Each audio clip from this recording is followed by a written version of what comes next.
Okay, videographer's ready. Are we close? Welcome, everybody. It's nice to see such a huge crowd. I know Professor Bennett Bramson has his students here from CMC. Which class is it, Bennett? Business Communication and Report Writing. Oh boy, that is some exciting party type stuff. Thanks for coming, everybody. We are not quite ready technically to roll, so you don't have to be quiet or anything. Shannon's ready, and if she's ready, then... Shall we just roll it? Okay. Welcome again to the Basalt Town Council meeting. We're going to call this to order at 6:03 or so. Pam, could we get a roll call, please? Becky Whitson. Yes. Gary Tenenbaum. Here. Bill Infante. Here. Katie Schwer. Audrey Schindler. Here. Jennifer Riffle. Present. Ryan Slack. Here. Thank you. Okay, so for those who don't know, Grassroots records our meetings live, and they also play them ongoing. If you missed the live recording, which if you're listening to me, you're not missing the live recording, but you can see it again at grassrootstv.org. Our videographer this evening is Shannon Buckner. Thank you, Shannon. I know it's a really highly paid executive job. Also tomorrow, and after every council meeting, there is a mayor's coffee, and it is currently being held at Cece's Cafe at 8 o'clock in the morning, 8 to 8:30. If people actually show up to talk to me, I will buy you coffee. Let's see. I understand Pam is telling me that the students of the month that are normally here tonight, something didn't work out, and they're going to be on February 25th. And so I guess I would ask Bill Infante if he would like to read the Basalt is an Inclusive piece for us. Gladly. It's been a while. Good evening, all. Basalt is an inclusive, sustainable mountain community that boasts both historic charm and progressive vision. It is an engaging place to live, work, and play while offering an abundance of creative, professional, educational, and recreational outlets. Is it true? Give me an amen. Amen. Okay, thank you, Bill. Our first presentation tonight is Pitkin and Eagle County Clerks. I definitely saw Eagle. Present information on the first Colorado presidential primary in 20 years to be held on March 3rd. We are excited. It's a good thing. We are excited as well. Good evening. Thank you for having us again. I'm Regina O'Brien, the Eagle County Clerk and Recorder. And what was Yes, hi, I'm Elizabeth Granado, Elections Manager for Pitkin County. Unfortunately, Janice Boscadell could not be here today. Okay, thank you, Elizabeth, for coming. So we just wanted to remind everybody that we have the first in 20 years Colorado presidential primary election. Election day is March 3rd, but ballots for our counties dropped in the mail yesterday. So voters should be looking for those in your mailbox by Friday of this week. If you haven't received them, go ahead and check your voter registration. You can do so at govotecolorado.gov. Or you can contact one of our offices, and for Pitkin. And we also have a website, pitkinvotes.com, and you can obviously contact our office at 970-429-2732. So again, if you're not in the habit of checking your mailboxes, once a month, we kindly ask that you go Friday, Saturday, see if your ballots are there, and if not, reach out to us or check your voter registration. So as I mentioned, Election Day is March 3rd, but ballots have dropped in the mail. For this election, for a primary election, the format is if you're registered as a Democrat, you will receive the Democratic ballot. If you're registered as a Republican, you will receive the Republican ballot. If you are registered as an unaffiliated voter and you did not already choose a ballot preference in your voter registration, you will be mailed a ballot packet. That's going to consist of a Democratic ballot and a Republican ballot. The key to that is you can only vote one. If you vote and return both ballots, neither one can be counted.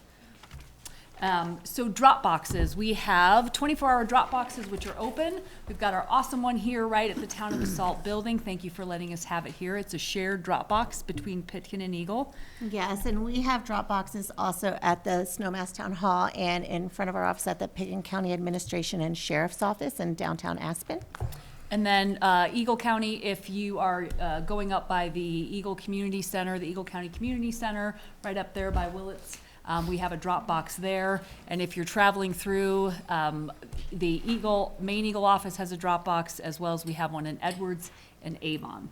As far as the last day to mail a ballot. So if you haven't received your ballot and you want to update your voter registration at govotecolorado.gov, the last day to do so is February 24th.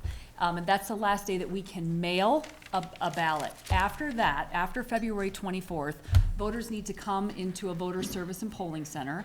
For Eagle County, again, we have one at our Eagle County Community Center and at the other clerk's offices located in Eagle and Avon. And we have our polling center in downtown Aspen at the Pickens County Administration and Sheriff's Office, which is at 530 East Main Street.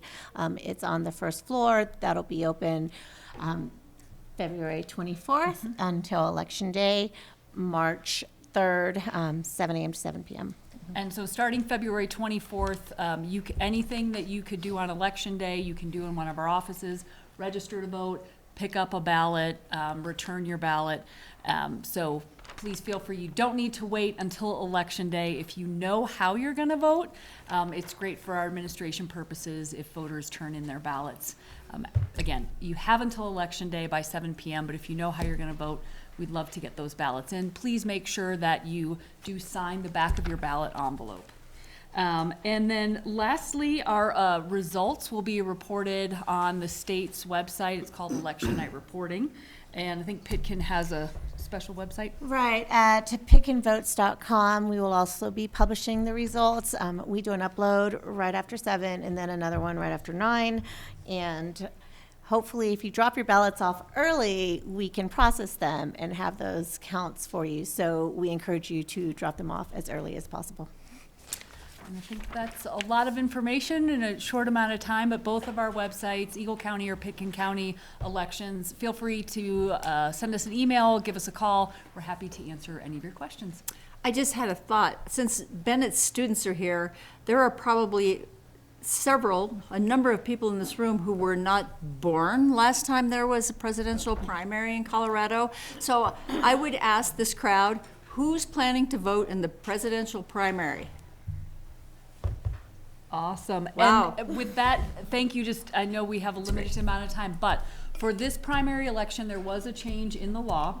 If a voter is going to be 18 by the November 3rd general election, they have the right to vote in both the presidential primary and the June 30th state and local primary that we have.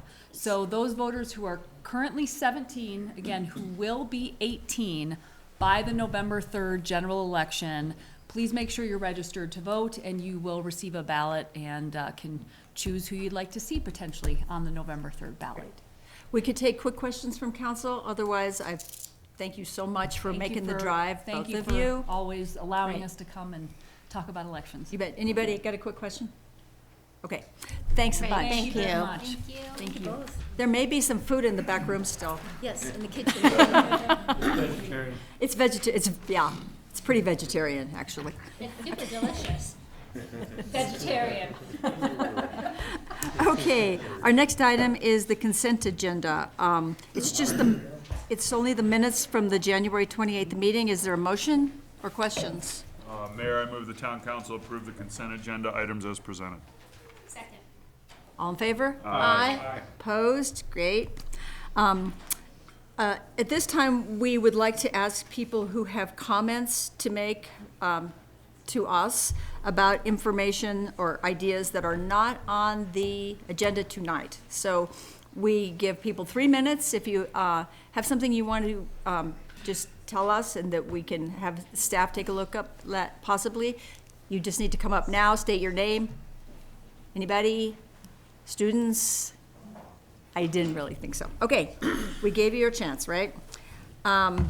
Mayor and council comments. I'll just say that I attended half of the mayor forum last night. So in Basalt, we have an election coming up for our mayor and, because I'm going away, our mayor and 3 council seats. And so the first forum, which is sort of like a debate format, occurred last night at the Element Hotel. It was a packed house. It was a small house, small room, but it was a packed house. And Bill Infante was, who is on council now, was one of the participants, and 2 more gentlemen who all were fabulous. And so I was trying to get from Bill. The next forum looks like it's February 24th at the Eagle County Building, and that's the council candidates.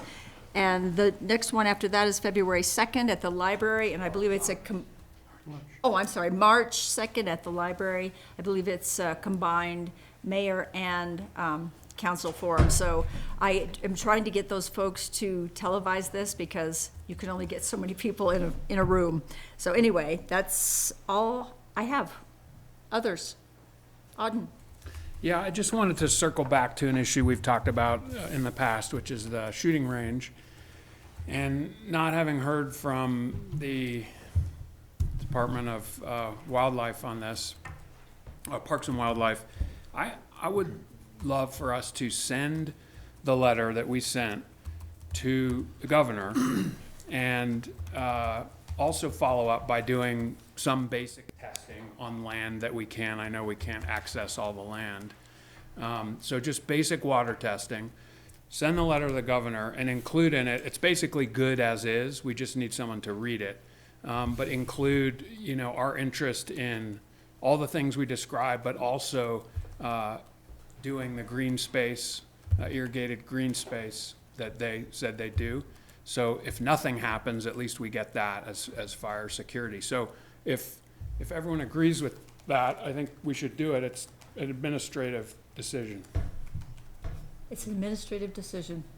And thank you. One update on that. So the couple of us had met with DOW. It was, I guess, in December. And so we did send a follow-up communication to them afterward. And so we did quiz them on things like the timing of the testing. And they had indicated that they got their testing plan back. But because of the snow on the ground, they weren't able to do the testing during this time, but that will be scheduled in the spring. As for the other improvements, Matt Yamashita did attend a meeting with the commission. They had to change rules in order to change officially change the times that the range would be open, apparently. And so I have not heard back from him yet on whether that was made official or not. But we do have a meeting on my calendar to follow up. And then as far as the additional items that they said that they would do, like the irrigated green space, as an example, that those would likely be spring projects. I think that I'm happy to follow up with them as well and bring that back to council to, kind of get that information. And if there's direction from council to send that letter on to the governor, sort of as is, I'd be happy to do that, but want to know if you like to do this interim step first, or Would you be okay with the interim step first to see where we are before we kick it up the line? Or you think regardless? I'd send it. I thought we had already sent it to head of DNR, whose name I'm forgetting. Did we ever get a Dan response? Gibbs. Dan Gibbs. We did copy him on that letter and then as well as the entire commission, the Wildlife Commission. And so all of them have seen that letter to date. So Okay, but no response. I didn't get a response, only what we heard from JT, when we all met. Is anybody not okay with Ryan following up in that way? Bump it upstairs. Yes. I'm fine with it, and I'd like to add an update on their signage. Sure, and I think the signage also, I can probably provide that update. If you recall, their signage took like a year because the language had to get approved. That was another thing that Matt was going to be taking, and apparently having that approved now in the near term. So I can also follow up on that. Okay. And And please keep us posted if there are more CPW board meetings. If I know that they have met in December, was it? they meet 7 times a year, I want to say, So it would be, throughout I- the state. I would commit time to going to the next meeting if Okay. we find out when that is. Sure, they just had one the last one was Denver, Front Range, so, I'm sure they'll be coming back around, so I'm happy to do that. Thank you so much. Thank you, Auden. Anybody else? Bill? Just 2 big days coming up that we can plan for. Early April, we have World Autism Awareness Day. And traditionally what happens is around the world, the things that are significant are lit up blue. So the suggestion would be to light up whatever we can light up easily blue, like the Christmas tree, if it's easy. But just to recognize that this is a day when we acknowledge that there are individuals in our community who aren't so fortunate, who are on the autism spectrum. The other that I had seen some things circulating is Earth Day. And since this is the 50th anniversary, if we're going to do something big, we might want to plan.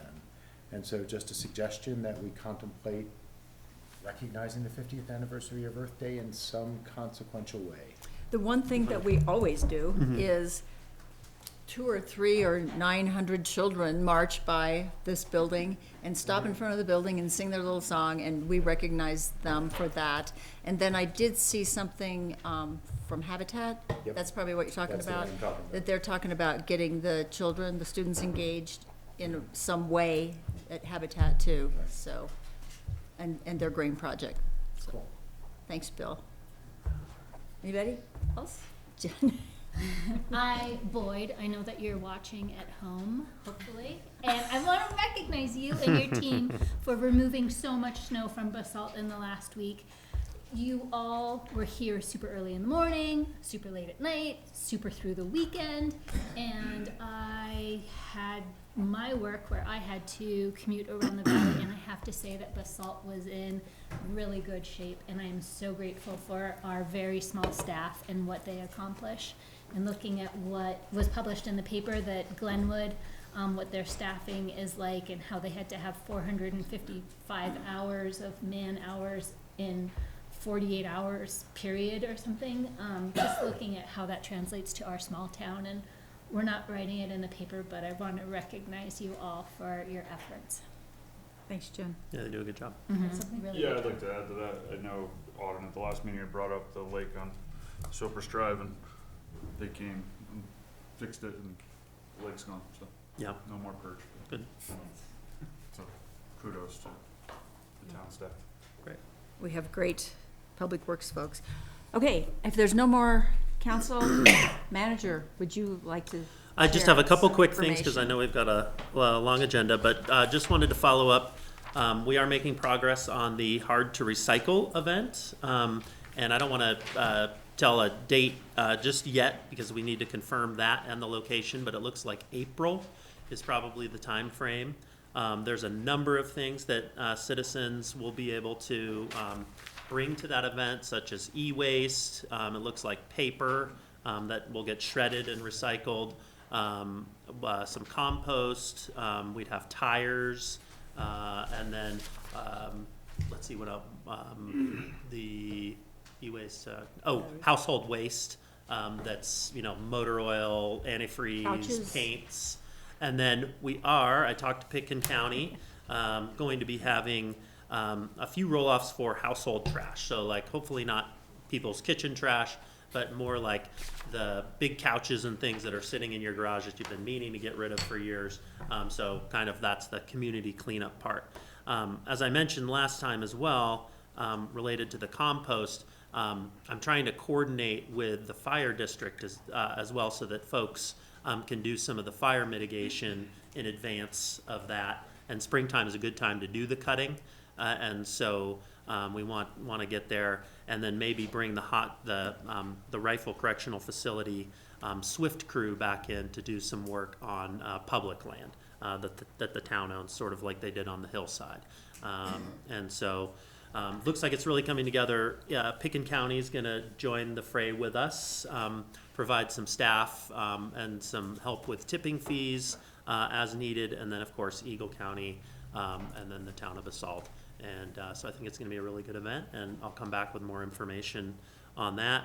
And then also been working with Scott Thompson and from the fire district, and we are scheduling a meeting here pretty quickly to look at essentially an emergency management plan. We have them for the counties, and we are part of those, but he wanted to kind of drill down on higher risk areas in Basalt and just have some stuff enumerated so that in the event of another wildfire, we would be ready. So that includes like evacuation routes, it includes sites for evacuees, it includes probably installing and maintaining a fire line up above the town, and then of course continuing to do the fire mitigation in areas that are at higher risk. And so looks like that cooperative effort is going to come to fruition here in the next month or so. And so anyway, that's it Okay. for tonight. Thanks, Ryan. Okay, next item is the second reading of ordinance number 4, series of 2020, regarding a license agreement for 216 East Homestead. And that's Sarah. I think Jerry is actually here, yeah. Sorry, I'm on the. Hi, Jerry. So hi, yes, thanks, Sarah Nadelli with the Town Supplying Department, and we have the Jerry Terwilliger here. He is the owner of 216 East Homestead. As I said, this is the second reading to consider renewing a license agreement to allow an existing structure to encroach into the right-of-way at 216 East Homestead. And just to remind you, this is where the structure is. It's up to the sidewalk here. They were allowed to reconstruct a replacement garage in the same location in 2000 from the Board of Zoning Adjustments. At the time, the applicants received a 10-year license agreement, and in 2010 went before council and you approved another 10-year license agreement. At this time, the town attorney has requested that we go the route of a revocable license agreement that would give the applicant 180 days if for some reason the town decided to take that right away back to rectify the situation. They'd have 180 days. So the applicant has indicated that he's comfortable with that condition and is fine with as far as I know, still fine with the revocable license agreement. And so we're here just asking town council to give consideration to this request. There has been no changes since first reading, and I'm happy to answer any questions you have, or Jerry, if you have anything you would like to add to this. Do you have anything, Jerry? No, I am here to answer any questions Okay. that might come up. Well, this is public hearing, so why don't we go to the public first, and then we can come back with questions. Sorry about hitting the mic down there. This is public hearing. Is anybody here have any comments, thoughts, questions regarding this application? Okay, hearing none, we'll close the public hearing. Council, any questions? Oh, sorry, come on up, Mr. Grant. I'm sorry, I didn't see you. It's all right. I didn't wave my hand too soon. Dan Grant, 110 West Homestead Drive. I guess I just have a question about the licensing agreement in the sense that we have numerous of these throughout the town. And as you said a while ago, that the town is inclusive of people. Yet when you come into town first time and you have a piece of property to develop, they ask you to pay fees, all sorts of park fees, this fee, that fee, whatever. So under these licensing agreements, I was wondering if there's some way that we could collect a fee for this privilege to use the town property. Especially since it's property that is not being used for what it's intended for. You know, it's a public right-of-way, that type of thing. I'm not against the the building being there, it's been there probably 60 years, not in its present form, but earlier. So I'm not against licensing agreement, I just wondered if the fee the town could collect. The other thing is that since it is in a right-of-way, I have a problem with all these license agreements that are in a right-of-way. If you go up the road there, there's one for the hall there that's 3 feet encroaching into the alley that's only 15 feet wide. You go on up and there's a porch that has a license agreement that's out in the right-of-way. Go on further up Sopras and you'll find about a 30 feet encroachment into the right-of-way that has a license agreement too. They used to store his mobile home and stuff like that there. And like I said, for the main part, I don't have a problem with that, except for when there's emergencies, and there are other bottlenecks in town that do not have license agreement, but have their front yards out into the right-of-way. And I'm talking 10, 15 feet minimum. And it's on a corner where fire trucks coming around have a problem.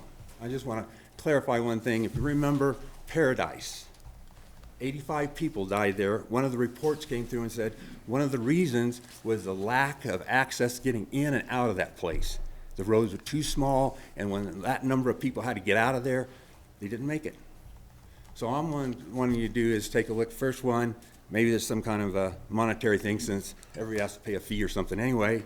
And the other thing is to look at the places where these are. Now in the case of this one, it just narrows the street. You know, it does create a bottleneck there. If we have emergency vehicles coming in and rabid neighbors wanting to get out, you may have a problem. And because of the snow stuff and the lack of snow storage, you can look up Spur Lane, I think it's called, or Dip Street or whatever. If you go up there right now, you can get 2 smart cars past each other there. Although somebody drove into the snowbank today, and now you can get a smart car and a regular car maybe by each other, okay? So what I'm saying, that in the town, you know, I don't know what they're gonna do with the snow. The employees can't eat it, so, you know, you gotta put it somewhere. So all I'm asking you for is don't listen to me, but please look at and see if we can solve the problem of these encroachments where people are gonna get killed. And I think that's your responsibility, and it's on you guys if these things aren't taken care of. And I mentioned it once before. Like I said, I'm not against Jerry's project. You know, it's been there almost longer than I have, so thank you for your time. Mr. Grant, do you want staff to get in contact with you or just take a look at this? Would you like staff to contact you about this, or? About, not Jerry's project, about the bigger roads, they picture? they can call me about the, you know, I've mentioned a couple of places where there's dead-end roads that should be through. I've mentioned a couple of places where the one person at least 15 feet in there. I think we have your number. Yeah, you'll find me. Thank you, Mr. Grant. All right. Anybody else have a comment regarding Jerry's thing? Yes. As Mr. Grant said, that place has been occupied by a garage for how many years? They say 60. And if you look at the street that goes down in this picture up here, you can see that it does not go any further into the right-of-way than the boulder wall that the town constructed when they put the sidewalk in. Also, that portion of Homestead Drive is actually quite wide. There's no problem with cars passing each other there. There are problems with cars passing each other further to the west when that curve occurs. And just as an aside, I also think that the sidewalk should be extended clear to Sopras Drive from where it is. Thanks, Jerry. You're welcome. Okay, anybody have questions of Jerry? Jerry, as much as I'd like to stick you for a little money for the town, I can't justify it. So I move that the town council adopt ordinance number 4, series of 2020 on second reading. Second. Further discussion? All in favor? Aye. Opposed? Sorry, Jerry, no money from you tonight. Would it work if I brought lunch or supper, lunch, dinner next time? Thanks, Jerry. Thank you for your time.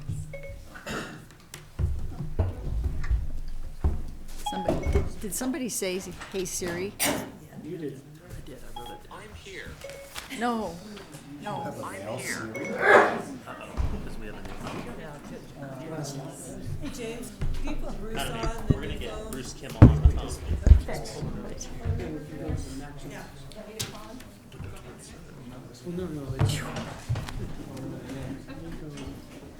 Brian, do you have it or I've got it? I've got the, yeah, I wrote it down. Because they could pull all list them all.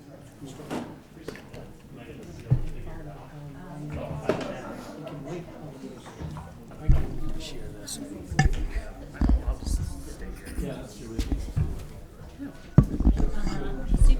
Aha, yeah. She was just looking at my blueness. How's this, Bill Infante? How's this for bluing up? Pretty blue. We're doing a little transition here in the room, so. You are a tribute to the UN's Right. World Autism Day. Thank you. Okay.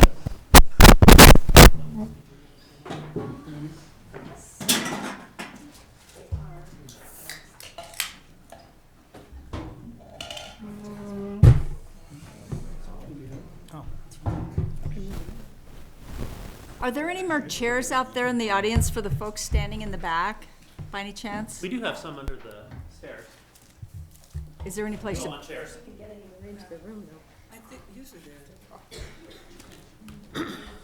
You can feel free to sit on the table. That's a good place. Okay, we're going to start without the chairs. There's several items associated with the Basalt River Park development, 3 ordinances. The first one that we're going to discuss is public hearing and first reading of ordinance number 5, an ordinance of the Town of Basalt approving amendments to the municipal code of the Town of Basalt, amending Town Code Section 16-30, Community Serving Commercial or CSC Zone District related to the Basalt River Park development. James Linth. Hi, and we're planning on considering the next 3 ordinances together. Oh, So shall I read them all? 9A, 9B. Yes, Okay. please. Okay, then the next one is public hearing and first reading of ordinance number 6, an ordinance of the town approving the Basalt River Park Development Final Plan application and associated land use actions on Lot 1 of the Basalt Community Campus Subdivision, Basalt, Colorado. And the last one is public hearing and first reading of ordinance number 7 of 2020, an ordinance of the town approving contracts to buy and sell real estate with Basalt River Park LLC for the purchase of future parcels A and D park parcel, and an option to purchase future parcel E arts parcel of the Basalt River Park subdivision. So, looks like different people have different pieces of this, but James, would you like to introduce the team? And Yeah, thank you.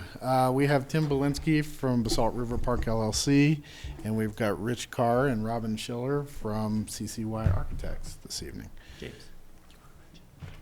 And we have Bruce Kimmel on the phone from Ellers Public Finance to answer questions if council has any. Can you hear us okay, Bruce?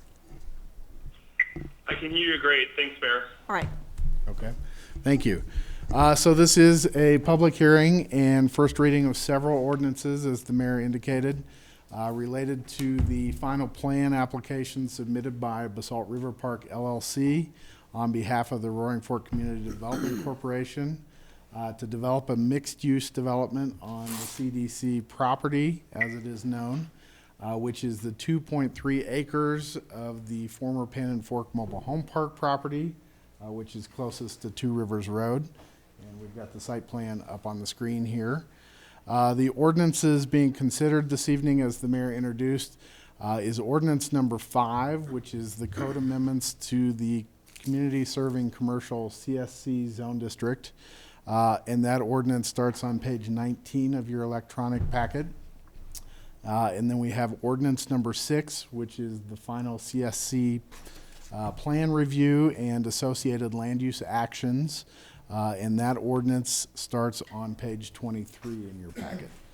And then we've got ordinance number 7, which is the purchase and sale agreement for the park property, as well as an option for the town, second option for the town to purchase the art-based property.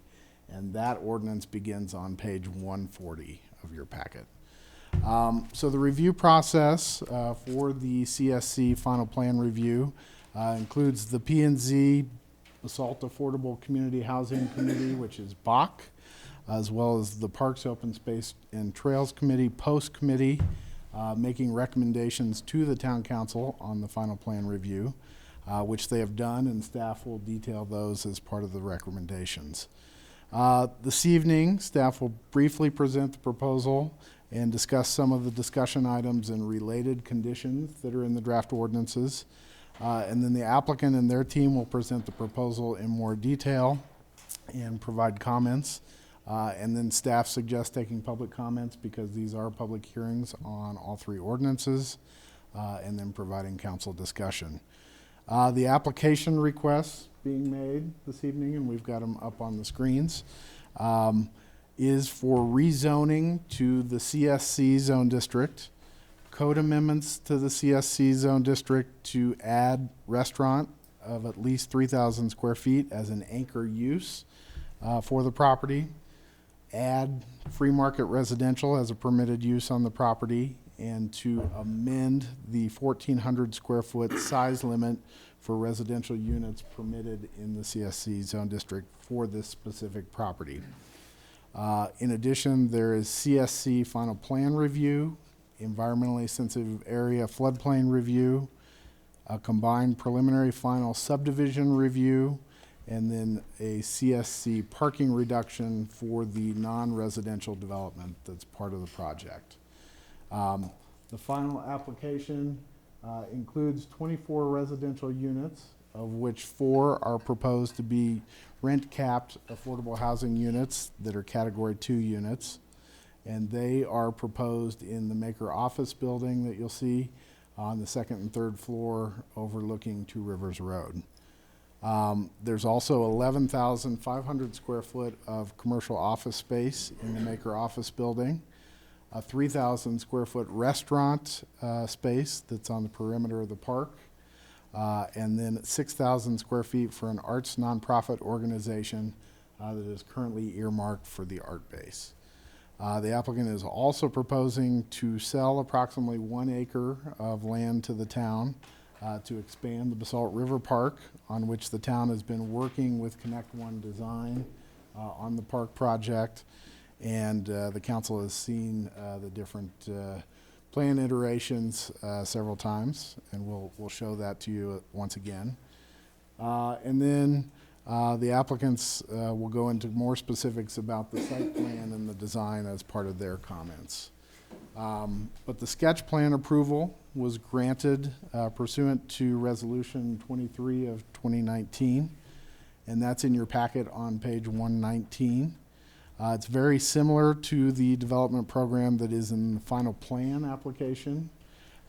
Generally, the square footage and number of units have remained the same from the sketch plan resolution, except that the affordable housing units have been increased and expanded in their size to get to 15% affordable housing mitigation requirement that's in the code. The other main adjustment, and we'll go back to the site plan to show you this, is that the main thoroughfare through the property, pedestrian thoroughfare, from Two Rivers Road to the park has been moved from the east side of the art base. I'll show it to you right here. Moved from the east side of the art base to the west side of the art base.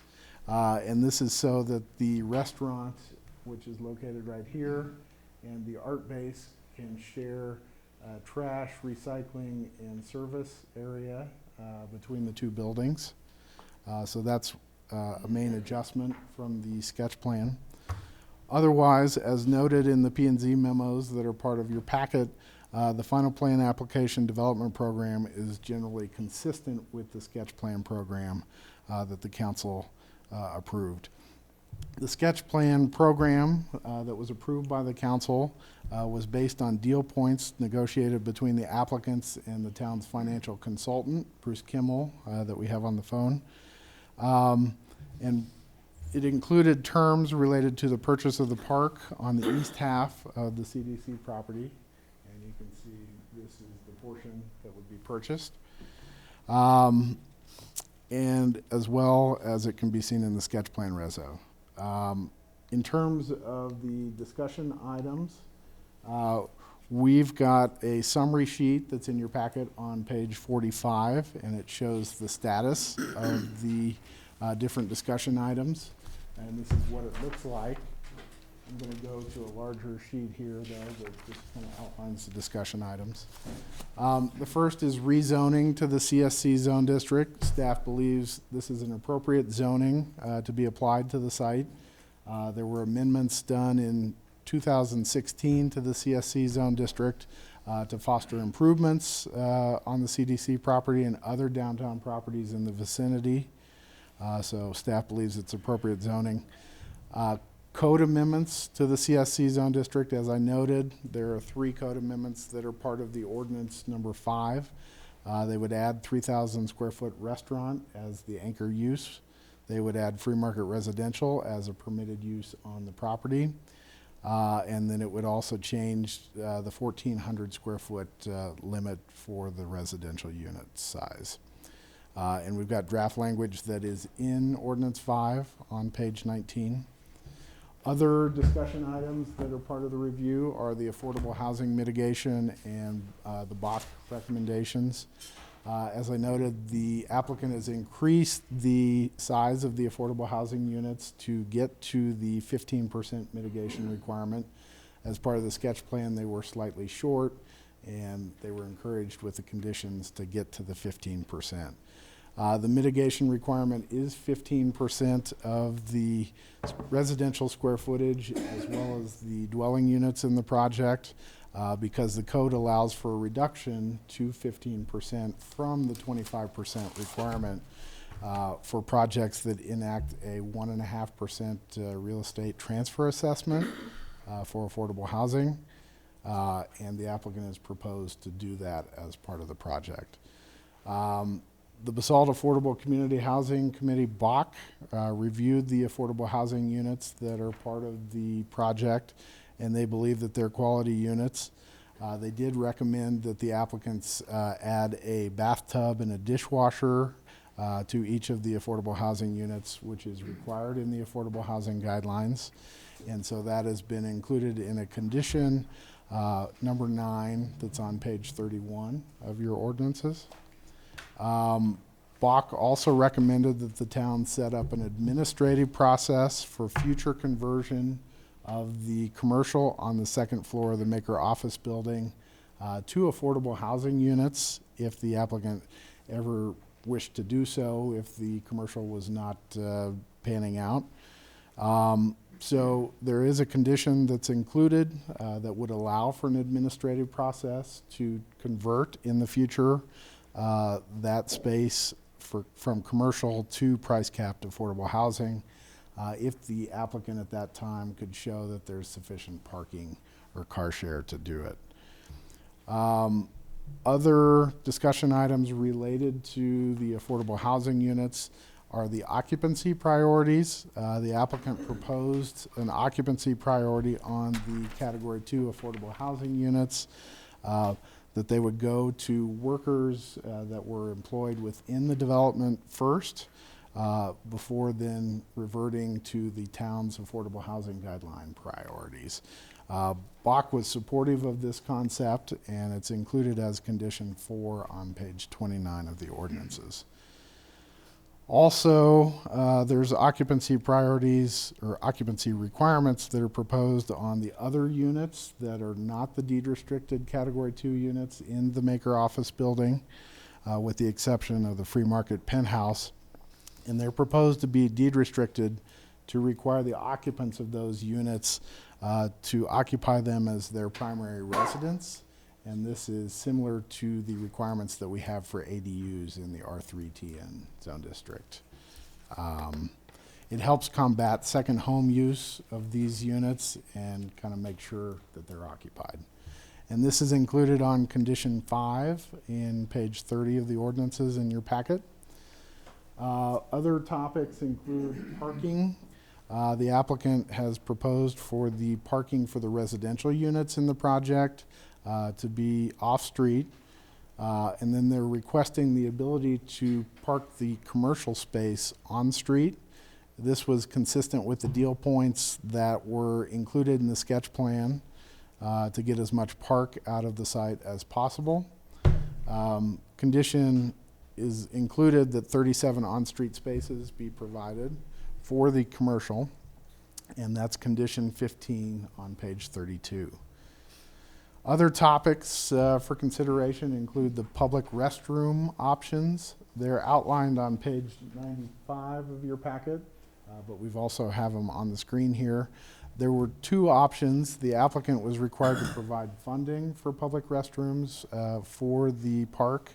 The first option was to attach it to the restaurant facilities in this area somewhere.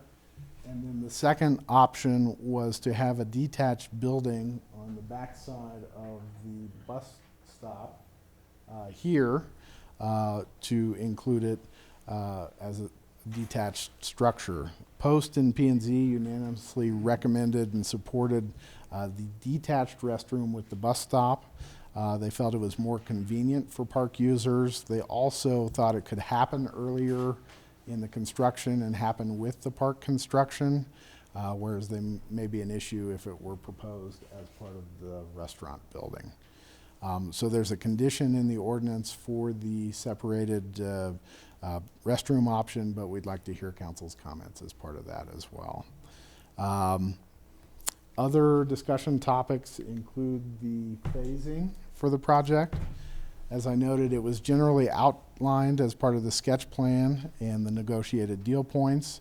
It required the building permit on the affordable housing units come after 7 COs on free market residential units. It also requires that the restaurant be provided within a certain number of residential units and requires the applicant to put up $250,000 of financial security to make the restaurant happen. The condition representing this phasing is outlined in Exhibit D to the development ordinance, and it's shown in yellow on page 37 of your packet. I've also handed more legible copies out to council to look at. Other topics include the environmentally sensitive area review. Work was previously done to fill the site to bring it out of the floodplain. There was a letter of map revision that was filed by the applicants and the town with FEMA. Town's river hydrologist is processing the application with FEMA, and there's a condition requiring compliance with the floodplain regulations. And this is noted as condition 21 on page 33. In terms of other topics, bike share contribution, RAFTA provided comments that are in your packet, and they encouraged some first and last mile improvements to get people to transit and the BRT. Staff negotiated a contribution of $1,000 per year for 7 years once a significant amount of residential is complete towards bike share. And this is reiterated in the draft ordinances as condition number 24. Finally, other topics, green building. The applicants can detail this more in their comments, but they're proposing for the Maker office building to be LEED Core and Shell certified, and all of the residences in the project to be LEED certified. They're also proposing for the HVAC and the kitchen appliances, with the exception of the restaurant building, to be all electric. And this is included as condition number 2 in your ordinance. Finally, vested rights. The P&Z recommended 3 years of vested rights with the opportunity for the applicant to come back to the council and extend the vested rights. This is provided in language in condition number 32 in your draft ordinance. The applicants provided some alternative language, which is in your packet as well. It's grayed out in your packet as an alternative condition number 32. It would require a permit be provided on the townhomes within 2 years of the effective date of the ordinance, and then it would permit or require a permit on the Maker office building in an additional 3 years, with a total vested right period of up to 7 years. So we've got that out there for council's consideration. And once again, that's condition number 32. Finally, we have the purchase and sale agreement topic. Might hand it over to Jeff Conklin, the town attorney, who drafted the ordinance on that one. Sure. For this. So one component of the project is for the town to purchase the park parcel. How that is structured within these ordinances is there's the third ordinance that would approve two purchase and sale agreements. One is for the park parcel at a price of $31.70 per square foot. Closing on that parcel would be upon the plat to create the parcel being recorded. So once the parcel's created, there's the opportunity for the town to purchase and close on that property. As to the arts parcel, it's the same price per square foot. There's the first opportunity to purchase that by the arts base. In the event that they are unable to move forward with the purchase, the town is in a position with a second contract to move forward on the purchase of that, and again close once the lot is created upon the plat being recorded. Thank you. So with that, as staff noted, P&Z and the post committee unanimously recommended approval with the conditions that you have in the ordinance. With that said, I'd like to turn it over to the applicants to provide more detail on the application and provide their comments. Thanks, James. Good evening, everyone. Hi, Tim. I'll just dive right in. Did you paint that graphic? That's done by the guy on my left. Wow. Nice little piece of art, huh? It's caught a lot of people's eyes. Good job, Ben. That's my son. Oh. Congratulations on a cool son. He does good work. The design and development team, along with a good number of public servants and members of the community, have put their best ideas into this work. Robin and Rich from CCY will guide you through the materials so that you can get reacquainted with the plans that we worked on with you last year, which was a review process that unfolded over 12 public meetings, 10 of which were with town council here with you. As we get back into this information with you, I hope you see what I have, and that is how everyone associated with this has handled it as an opportunity and a commitment to really get things right. There's been a high degree of respect for the property. It's gorgeous over there, and its potential. The role it can play is huge in terms of revitalizing downtown. The result for us to talk with you about tonight reflects what was approved by council unanimously in sketch plan, as James said last May, and is a great response to so many great ideas that were submitted to improve this part of town. And now, finally, we are also seeing how the new park, the Eddie Out Park, will become a mainstay to this community. This is such an important new area for us to see come to life, especially for the downtown community of merchants and residents. This team has worked diligently this past year to push for the best possible design solution.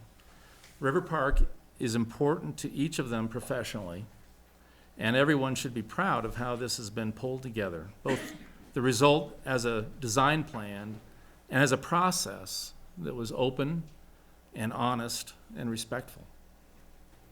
The design plan is a balanced and thoughtful solution for one of the most important, but we would call a missing link in the area.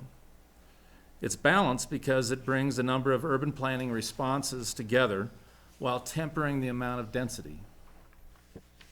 It provides a completed look, a purpose, and a finished edge to the new park, the Eddie Out Park, and to the pair of existing neighbors on the site, which is RMI and Roaring Fork Conservancy. It invites interaction. It's an eclectic and interesting set of buildings which are threaded together in a campus-like atmosphere. Downtown is also a balanced collection of buildings and a walkable area which this will complement. The new neighborhood won't speak too loudly or be too prominent, but will comfortably host people and new activities new arts-minded gatherings in spaces that are very intentional. It will create a warm social atmosphere and be a place for people to interact easily, work and play and live, and bring more vitality and purpose to downtown. It's a thoughtful solution because I think it takes the best of the area, very much including the themes of river and park and now art, and integrates each into action. Our work started spring of 2018. Ben was still in college. We worked in public meetings with P&Z and Town Council for roughly a year through May of 2019. We worked on the project in a productive manner, which included a lot of public interaction and the evolution of the program. As you'd hope, it gathered a wide range of new ideas and confirmed many ideas from the prior years of public input, all considered and refined, layered in with design, engineering, and legal expertise, and fact-finding, market research, operational and property management reviews, financial modeling, thank you, Bruce, for your help on that, and in the end, check-ins with our common sense and with our aspirations for this new part of downtown. We are very confident that the whole thing will indeed work. Looking back, it has also relied on each of us to trust each other quite a bit. We explored and have added commercial space to the program. We explored and have added and included a more diverse residential mix, including micro units and housing for full-time residents. We explored how to best fit the art base into the area, and they in turn have shown great focus and enthusiasm to make their facility become an icon for downtown Basalt. We explored how to best align the new park and its features with the built areas. We explored how to balance the mix and the visibility of residential with the commercial space. We added commercial space. We increased the size of the restaurant. We put the commercial on the edge of the park and moved residential away from the most active play and gathering areas of the park. The sketch plan work that was approved in May was the result of a process that seemed to have worked pretty well. That doesn't mean that it was easy, nor was it very efficient, nor perfect, but it worked. I'll remind you of the comment made by a friend of mine as we were walking the park about a year and a half ago in the summer, so it must have been that. She said this: "There are no people here because there are no people here." She was pretty confused why the setting was so inaccessible and had such little purpose. She said it awkwardly, although with insight and intuition, that the area wanted people, and yet there weren't enough reasons for people to be in this place. This is what we are trying to provide: a reason to come here, lots of reasons to feel welcome here, and to enjoy and be a part of downtown Basalt. So we're pleased and appreciative of you, Council, for your involvement on this work thus far as we've now come together with the next round. I'll turn this over now to Rich Carr, who will turn it over to his associate, Robin Schiller. Let's have a little fun here, Rich. Okay, time for some fun. All right, let's get some fun going Get on. some color and markers out. Okay. Well, we are thrilled to be back. We've made a lot of progress. We're really excited to present where we are today. I don't think there are going to be a lot of surprises. Where we have ended up is very similar to what we talked about, as Tim and James mentioned. I think there are kind of three main tenets that we all identified back a year ago that we wanted to make sure this plan delivers on. One of them was creating vitality and vibrancy, again, in the right balanced way. Connecting the town to the river, of course, and embracing Basalt's small-town character. And again, what's the right balance there? I thought it was really intriguing, Bill, when you read the vision, which I hadn't focused on, the word picture there is perfect for what we're talking about. And I think the notion of engaging the historic charm of Basalt, but also being progressive, is what we're talking about. And so it's really fun to look back at that, and I think it really embraces what we're talking about.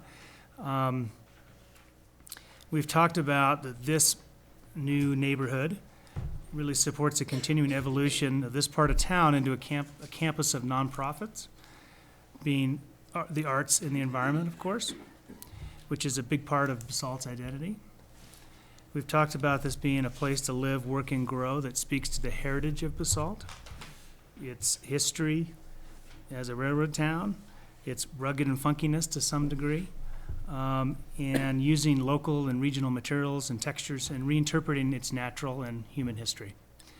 And to do that, we have talked about, as Tim already mentioned, the residential being particularly on the western side and the more vital mixed-use components being closer to the more active parts of the park. Nothing has changed there really at all.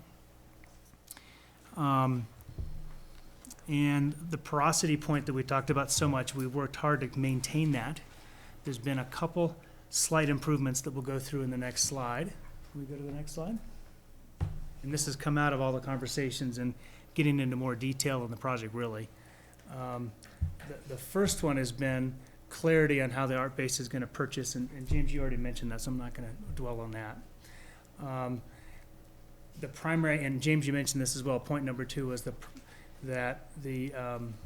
we've adjusted the primary location of one of the big pieces of porosity to be on the west side of the art base, and of course around the restaurant on the east side, and that allows it to be more functional in terms of service and delivery for the restaurant. That was a big focus, I think, coming from the town management and a number of people on the design team, is we don't want the sidewalk to be burdened by service and trash and mess and things like that.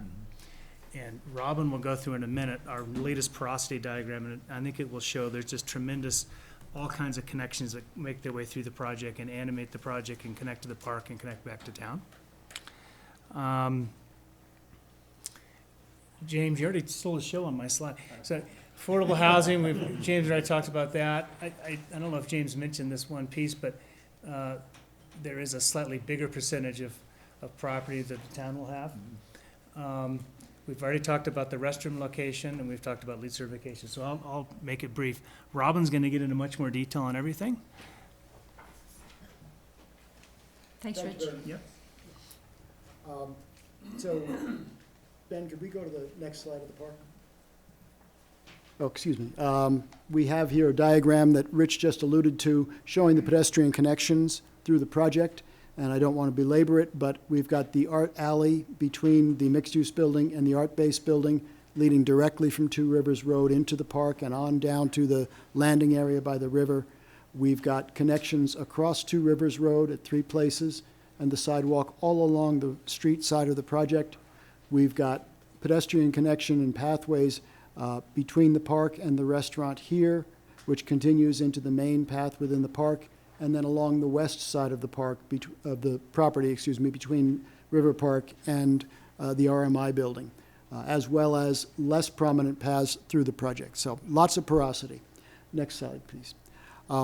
We don't have anybody here from the Connect One firm that is designing the actual park for the town, but I want you to know that we have worked with them. We've met with them numerous times and are coordinating the design of the pedestrian areas of River Park with the actual park.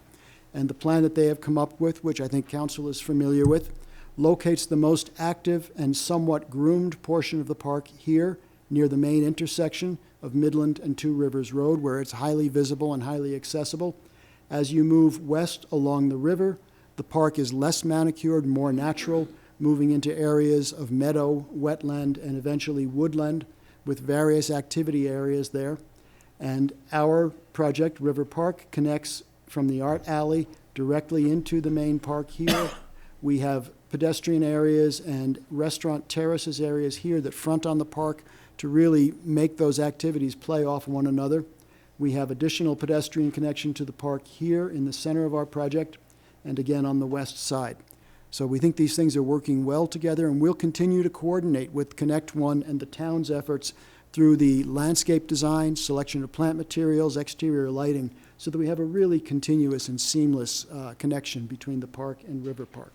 Next slide, please. Just moving through some views of the River Park project. This is the restaurant terrace looking out over the more active portion of the park, and in the distance would be the river, and eventually the ridges on the south side of the valley, giving you an idea of how the restaurant activity will flow out into the public activity. This is a place where people who are using the park can come, and maybe if their kids are playing in the park, they can come to the restaurant and get a cup of coffee and sit outside, supervise their kids. Maybe somebody else is using the park during the day for a game or fishing, and then they're going to come to the restaurant for lunch. Or conversely, they're having lunch in the restaurant, and afterward they wander out into the park and walk through the park, bringing the kind of vitality and interaction that the town has expressed that they want here. So we think these work very well together. Next. From the main intersection of Midland and Two Rivers Road, it's very important what the public sees of the River Park neighborhood. We've located the restaurant there so that that will be the most prominent thing with, again, the pedestrian activity and at night lights and activity going on. You can see behind the restaurant a little bit of the art base building peeking up. Restaurant is a one-story building. Art base is 1 to 2 stories, so it doesn't dominate, but it becomes visible and noticeable. It's an important landmark. And the residential commercial portions of River Park, which are further away, are only slightly visible above the tops of those roofs. So we think that that's the right way for the public to see this project. Next, please. This is from the river near Midland Avenue, similar to what you would see from the bridge across the river on Midland. And there, the park is really the foreground with the public and the activity. This slide, this image, doesn't really show what will be developed in that park. That's still to be developed, but that will be the most prominent thing with beyond it, the public activity of the restaurant there, and a portion of the art base building sticking up, which on this side is 2 stories, with an upper level terrace where they can have activities and kids playing and art going on. And that also erodes the end of that building, so it's not a big, heavy mass dominating the park. It's visible, but it's not dominating or overtaking. And to the left in this view, you see the residential portions of River Park screened by trees and vegetation that will be developed in the park. They're visible, but again, they're not prominent. And mixed use, And right? mixed use, And excuse the me. whole Yes. middle portion is all mixed use. Yeah. Next slide, please. So going back to the site plan, just a quick orientation. As Rich described, the residential portions are on the west part of the site. Here, the townhomes. The mixed use or maker building here is this U shape. The art base is here, a north-south lozenge sort of a shape, and the restaurant here.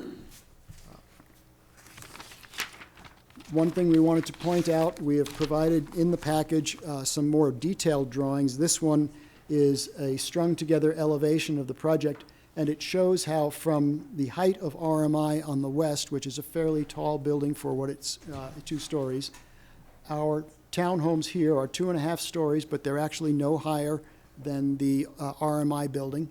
And as you move into the mixed-use building, you see how the frontage on all these buildings, the 3rd stories, are held back at least 10 feet from both the Two Rivers side and the park side, so that they appear and feel more like 2-story buildings, tapering on down to the art base, which is 1 story on the Two Rivers side. It's a tall story because it's the art gallery, and then the restaurant, 1 story. So continuously tapering down from RMI all the way down to the park. So we don't have great big buildings fronting on the park. We have a comfortable interface between a 1-story restaurant and the park. Next slide, please. This is an image of the path on the north side of the park, which is the south side of the River Park project. And as you can see, this is a townhome, 2 stories visible with the 3rd story set well back. The mixed-use building, and in the distance, the art-based building peeking out. This portion of the park will have a very natural woodland feel, wetlands on the right, and shrubs and grass and meadow up to River Park, to the River Park project, excuse me, so that people feel like they're in the park and are not in the middle of downtown. On the other side, the Two Rivers side, the buildings come much more to the street, but even here, the townhomes are designed with front porches that project out, slightly raised above the sidewalk, a very traditional in-town home kind of atmosphere, the front porch activating and bringing pedestrian activities. 2-story elements, the 3rd story pulled well back. This slide begins to illustrate a little bit more of some of the architectural character. And what we want to emphasize here is that all of these buildings are not simple masses, large buildings. They're broken up into pedestrian-scaled elements, 20 or 25 feet wide elements, two-story elements with the third-story setback, so that the scale is very consistent with the rest of the core of Basalt. For each of the buildings, we've provided detailed drawings, which we're not going to go into here, but you all have those available for reference, and we can get into questions if there are more detailed, specific questions. So that was the townhomes. Now, the mixed use of the town, I just want to reiterate one point on the townhomes. We have street-facing townhomes here, which have the front stoops on two rivers, as mentioned. The river-facing townhomes here, we chose not to put the stoops or the front entrances on the park, but they're entered from the side of each townhome, here and here and here, so that we've not taken our circulation for our residences into the park. We've kept that separate so that the park is public, and these areas, which are somewhat private, although they're not walled or gated in any way, are separated from the park. We think that that's an important gesture. There will also be, as you can see here, trees and vegetation between our buildings and the park, a significant buffer. Next slide.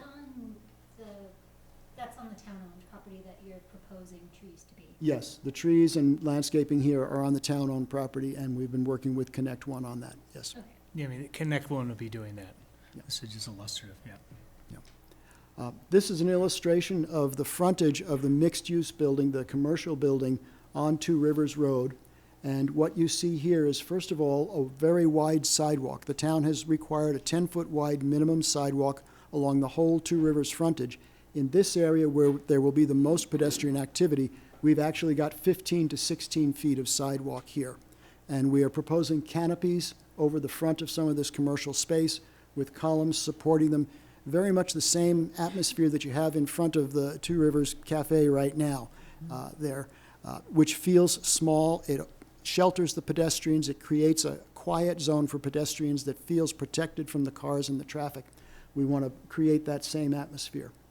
Once again, in the Maker Building, the facades are broken up into smaller elements. There will be a combination of materials. We're looking at some wood siding, although the fire district is being very restrictive in use of wood siding because of their concerns about wildfire danger. So we may use some synthetic materials like Prodema, which are a bit of wood with a resin binder, which become much less flammable. There will also be some metal siding, possibly some modular concrete units. And brick siding? Brick, yeah. A variety of materials and colors to break it up. Once again, more detailed drawings. I'd like to pause here for just a minute and explain the makeup of this mixed-use building. The ground floor in the lower right-hand corner shows the U shape with commercial space all the way around it and parking in the center for the residences in that building. All of the commercial space has doors that open out at grade around the perimeter, and that space will be leased or sold in the smallest, in whatever increments the market desires. We expect it will be small increments, a number of smaller spaces in there.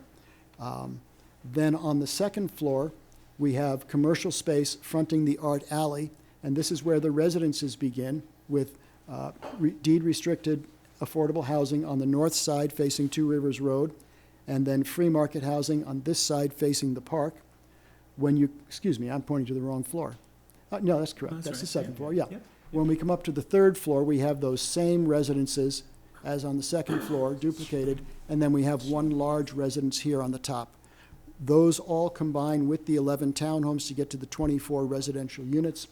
As I mentioned, the parking for all of the residences in the Maker Building is here on the inside of the U. The parking for the townhomes is in two-story garages, or two-car garages, inside each townhome. Next slide. I'm going to move now to the restaurant. We'll save the art base for last. But the restaurant here is a one-story building facing the park, as we've discussed. It's designed as a fairly simple volume, low in the service and the entry areas, with a little bit higher roof over the dining area. It's a landmark in the park. It's a pavilion in the park, but it's not a great big dominant monument. We've provided some preliminary plans for the restaurant here and elevations. The exact design of this restaurant will depend somewhat on a restaurateur who is found to operate it. and the applicant is in the process of searching for that and trying to arrange that currently. This brings us to the art base, which is in some ways a separate building from the rest of the project, in many ways integrated. There's actually a separate design effort and design team working in our office on the art base building. We've met numerous times with the art base staff and their board and designed it to their choices. What you can see here is the art base is a little more singular building. It's a little less historic reference to what's happened before in Basalt because it is a cultural facility and we want it to stand out, and the art base wants it to have its own personality. There are three main elements to the art base. They have exhibits, which will happen in a gallery here, which is close to Two Rivers Road because of people coming in and out, and also because that tends to be a rather enclosed space. By the needs for exhibiting art, it doesn't have a lot of windows. They have also education, which will happen in 2 classrooms in the 2-story portion of the building here. And then they have events. And events will happen within those spaces as well as on a second-floor terrace on the south end, and will hopefully spill out into this art alley, which is between the art base and the Maker Building. We think that is one of the most vibrant pedestrian areas of the entire community. From Two Rivers Road, this image just shows the frontage of the art base building, the mixed-use building beyond. This is the service area that James alluded to between the 2 buildings. At sketch plan, we hadn't really gotten into thinking too much about the service. When we went back after sketch plan approval to consider that more deeply, we realized there's really no back side to any of these buildings. The public is invited to walk all around them. So we felt it was important to put the service areas in a place where they could be screened from the public so they're not an eyesore. And that is done by here, a pair of opaque gates, which will be at least 6 feet tall. They'll be closed except when the staff is out there actually using the service area to bring something in or out. Art Base has expressed an interest in perhaps doing a mural on those gates, a mural which might change over time, just as they might have a mural on the side of the Art Base building facing the alley and one more facing the park. Next slide, please. This is an image of the end of the Art Base, the south end facing the park. And what you see, as I've mentioned before, is a second-level terrace here, which is an event space. Stairs from the park up to that second-level space so that when appropriate, the public will be able to circulate freely from up there and down. We have the kids' art classroom here on the ground floor of the art base with an outdoor space so that children's art activities in good weather can spill out and be adjacent to the park. And they will see the nature, they will be inspired by it, the public will see the children there, they'll be entertained and moved by it. And with that, I think I'd like to turn this over to Jenna Moe, the Executive Director of Art Base, who has some comments from their point of view as well. Thanks, Robin. Hi, everybody. Happy to be here again and continuing this exciting conversation. Want to reiterate a few of the things that we've discussed before, that art brings people together, and I think having the art base as the cultural anchor of this park and development is a great opportunity for Basalt to celebrate community. Art is a portrait of our community, and the art base is really of the region for the region.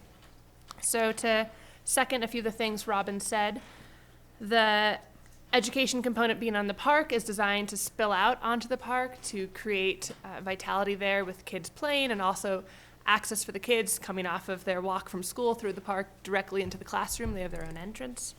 The exhibitions component being on the street with a peekaboo window so you can see into the gallery from the street is designed to lure people down Art Alley and show some animation on the street side. The event space on our second floor is really to complement what I've heard the town talk about a lot, which is bringing events to the park. And maybe someone wants to have their wedding ceremony down by the river, their cocktail hour at the art base, their dinner afterwards at Tempranillo or at the new restaurant. I think that we can be very complimentary to the mission to bring events to the park. We get a lot of requests now for events that we have to turn down because our programs are legitimately in competition with each other for space. So the design of the art base, it's hard to see in this photo, but the roof slants down from the park towards the street and then back up again towards Basalt Mountain. So this is really to be a metaphor of the confluence of the rivers, the confluence of the town and the park, the confluence of art and science with our nonprofit campus. So we have a design committee, and we put a lot of thought into this building, and we're really proud of it. In terms of what we can do now, what we will be able to do that we can't do now, I just want to talk a little bit about the conflicts of our space with programming. So I think you've all been to the art base now, the old library. We have one classroom and one gallery that's really one space. So we can't run simultaneous kids and adult classes.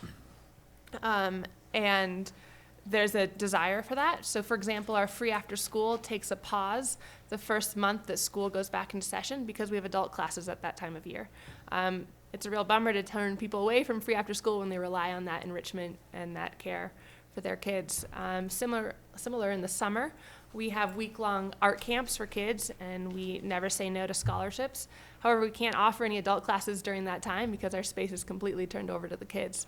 So we'll be able to increase our programming. We say art for all ages and abilities at the art base. We also do a lot of art healing and hope and work with the Youth Recovery Center at Valley View Hospital. These are sensitive classes. These are people sharing emotional aspects to their life, and also that are in care with direct nurse supervision in some cases. And we actually have to lock our facility when we have some of these classes, which means that you can't see the gallery. So having a gallery separate from the classroom will make it so we can better support the art and healing program and better support our artists with more access to their exhibitions. The building is designed, could you go back to the other one? So that there is a large staircase as you go up. So you enter in off of Art Alley. If you go up the stairs, you can go up to the adult classroom or to the rooftop terrace. If you were to come kind of towards me to the left, you'd go to the gallery, or to the right out to the youth classroom. The stairs are designed as a kind of a wide gesture, so you can sit on the stairs and look at a projection wall. So there's built-in seating for talks and presentations, Like a mini amphitheater. Yeah, like an amphitheater, community meetings, you name it.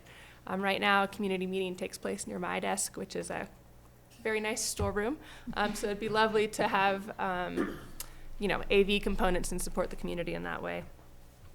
I also want to talk about support for artists. We have a wonderful artist community in this valley. There's very little representation, very little opportunity for representation in Aspen because of prohibitive rent and what the gallery owners have to show to meet those demands of rent. And so what we used to be able to do with our annex gallery was present a high caliber space for artists from the Roaring Fork Valley to have solo show opportunities.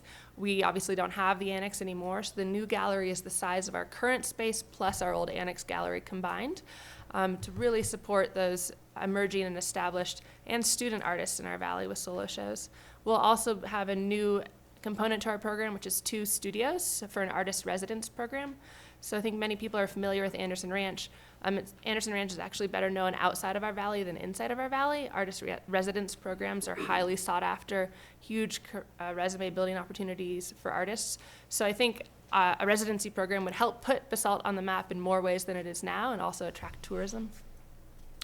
I'm really proud of what we've done to date.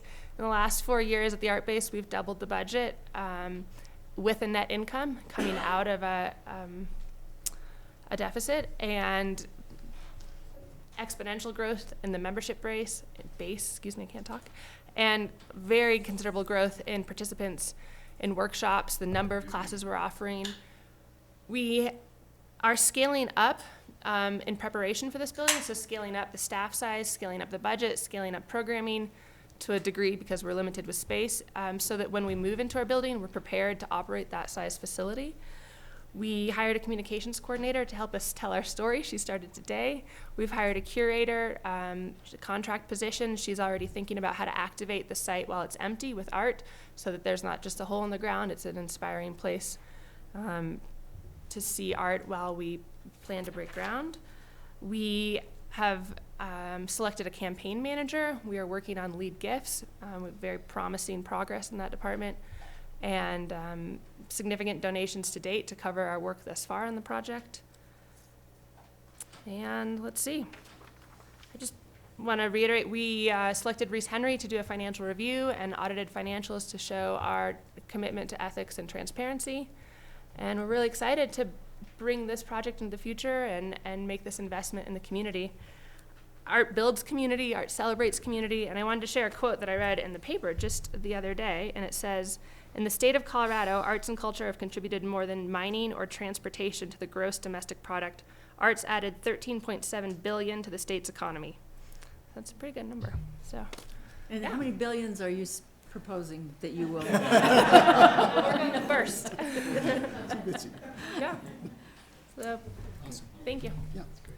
That's our presentation. We look forward very much to your comments and questions, and we thank all the people who've helped us get here. Thank you. Thank you. Very, very nice presentation, everyone. Did you want us to go to the public hearing at this point, or what do you want next? You could either do council questions if you have them at this point, or go right into public hearing. I mean, it seems like maybe some of the public is here for this, and so we're not, I don't know where we hope to end tonight, but we're only on the docket till 8:10, so I think since there is public here, I would just as soon let the public comment first. So this is a public hearing, opened at 7:30-ish. Anybody want to make comments regarding this? John. Hi, I'm John Black. I'm the Art Base Board President. I've also lived in Basalt for 30 years. And only 30? Yeah. I was trying to figure it out. It's close enough. Lest anyone think that I'm just a proponent of development, I helped bring about the Old Town FAR rules along with a number of neighbors. We even included the basement space in our FAR, which is more restrictive than Aspen, and every time I hit my bald head on a floor joist on a 5-foot ceiling, I curse myself. But I want to thank the council, Tim and CCY, for all the work on this project. We all know how many years this has been, and how many, I sit in so few meetings listening, but you all have gone through years of this. But I think it's proof that the effort is worth it, because we've come up with a project that I think the entire town can be proud of, and it's a fantastic entrance to Basalt. I've heard so many times the need to bring vitality to Old Town. This is it. This is what we want. It's fun, it's more people, it's more engagement for this town. I think it's of vital importance for the approval and adoption of this project. The public amenities of the project, the park and the art base, are, I think they're wonderful in the way that they'll improve every Basalt resident's life. Jenna touched on what the art base does. It's really remarkable, the numbers that go through the art base in our small confined building, and how exciting it would be to have this new facility, and how much we would expand, and how much we'd be able to further engage our visitors and Basalt residents in what we do. We're very excited about the project. We're really ready to hit the ground running. I'd like a show of hands from our board and staff that are here. We're all trying to show up en masse to make sure that you understand how much this means to us and how much we think it offers to the town. I think a downtown art center is really a game changer for Old Town Basalt, and really adds an identity to the town. It'll be not only a cultural center, but a community center as well, and it's been long overdue. Our new facility will just allow us to expand our mission and purpose to not only engage our own residents, but visitors as well. And finally, as a 30-year resident, plus or minus, not just the board president, I'm super excited about this project happening. I mean, I think it's the best thing that's happened. It's what we've all wanted. It's really all there. And it just has to, the fruition is here. To me, it's what Old Town has needed and what we've strived for a couple of decades. So I compliment everybody on the work that's brought us to this point, and I strongly approve this project and hope the council does as well. Too bad you can't show some excitement, John. Yeah. Thank you very much. All right, thanks. Other comments? Yes, Bennett. Thank you very much, Mayor. For some of you who don't know, my background, I have a master's degree in public administration with a specialty in growth management. And for too many years in this town, the words growth and development have become four-letter words. And I want to commend Tim, I want to commend Jenna, I want to commend council for coming up with a plan that truly will grow this town in a sane, sound, and sensible way, which will enable us to increase our critical mass at the same time, do beautiful things for our town, and that of course, I laud you for. I do have two quick questions. One, will there be an elevator in the new art base to reach the second floor? Yes. Good. Number two is, have we had any conversations with the, I guess the folks who handle the river? Because I noticed last year, on a year that wasn't particularly a high runoff year, that water was right up at the top again. And are we going to be looking to do anything to raise the level there?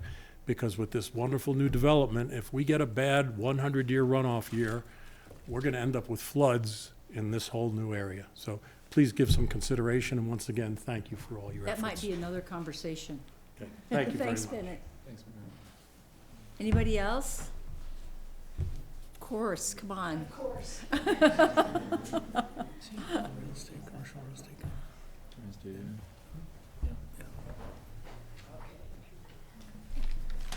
Hello, Lynn. Hi. Well, this is my story. I came to Basalt with my mother and the Tokala Gallery in August of 2005. I had a 5-year lease at Riverwalk. At the end of that time, I was paying $7,000 a month in rent for a 1,500 square foot space, and a total of $15,000 of that rent money was Eagle County taxes. So the Great Recession arrived. My landlady was unwilling to reduce my rent. I was about to close the gallery when along came Bennett Bramson. And he said, "No, you may not." And that's because he was, had listed the old Basalt Gallery over on Two Rivers Road. So I moved over there. We had sort of a change of guard. Coralogus Basalt Gallery went to Midland Avenue, and I came to Two Rivers Road. And Jody Ensign had told me a long time ago that it was the best place because it was right at the crossroads, the entrance to Basalt. Well, Bill Kane became the town manager that same year, and that was in 2000, where are you, Bill? 2000? When did, 2010. When the park was bought. And I thought that I was just sitting very pretty. And I was sitting, and I was sitting, and I was sitting for 10 long years in this space over on Two Rivers Road.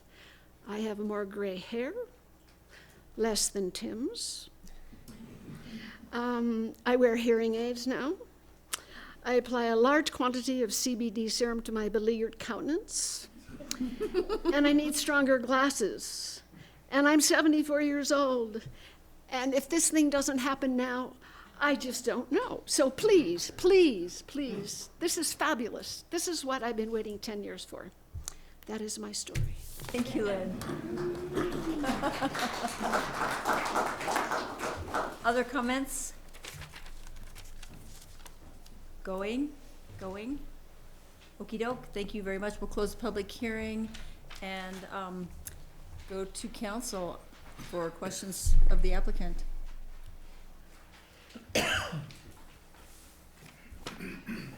I'll start. So overall, I'm really happy that you kept it to where sketch plan was. I really appreciate that. I'm really, I'm looking forward to, I really can't believe this is maybe coming to an end, but it's a beginning.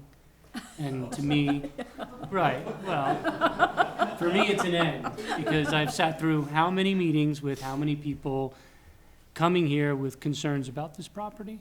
This property has been a linchpin for this community for much more than those 10 years. And so ever since the River Master Plan was done, this property has been kind of the key piece of downtown, and we wanted to do it right. And so, in the end, the reality for me was, is this the perfect development that I wanted all along? I don't know, because I really couldn't ever come up with one, because the community has been very split over what should happen here. And it's funny, because I was on the bus this morning with some Basalt people, and I was talking to them, and they're just like, looked at me and they were like, it's a compromise. You got a park, you got some development. The biggest piece of the puzzle is potentially we can put the arts on this parcel. I really want that to happen. I think that's a critical component to this development piece. My biggest concerns on this, I am very supportive overall in the direction and where it has gone and where it is. My biggest concerns are the phasing. And really, truly, that is something that I'd like to kind of work on, because, the amendments you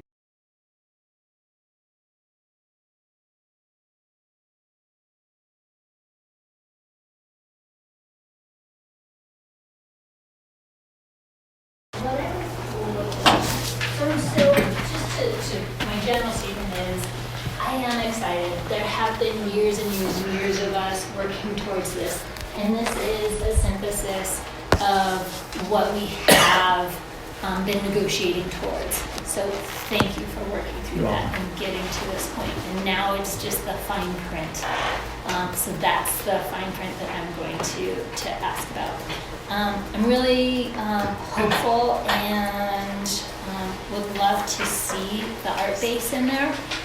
Economies change, everything changes. There's nothing that, it's life. Stuff happens. And so looking at the ordinance, I would like to see that the language not just say an arts nonprofit, that the land could be used for any type of arts nonprofit or any type of nonprofit. It would be fantastic to have specifically in arts, but who knows what's going to happen. Okay, same thing with a bike share versus a car share.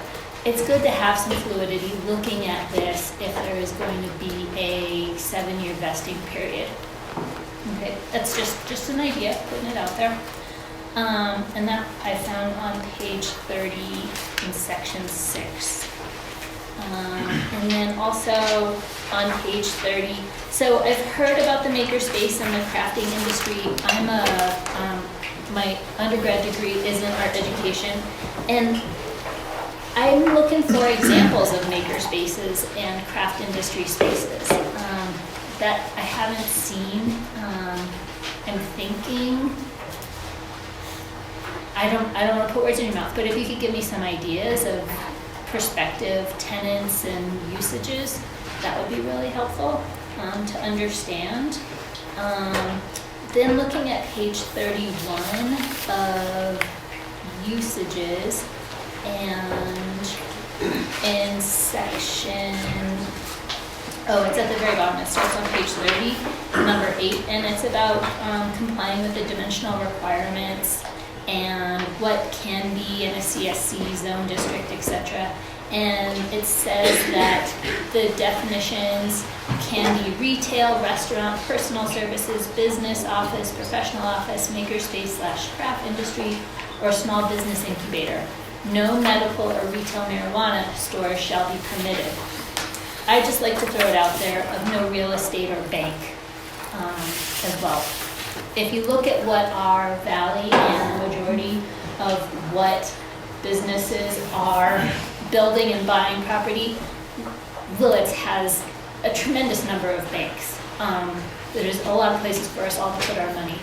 I don't think that we need the riverfront, that portion, to be a bank. Same thing with real estate. Real estate offices will take over. This is what is occurring in Aspen. Prime retail real estate has turned into real estate offices. And that's something that I would like to learn from our neighbors and not replicate in our town. So that's language that I'm putting out there to consider. I'd love to know about on page 33, section 22.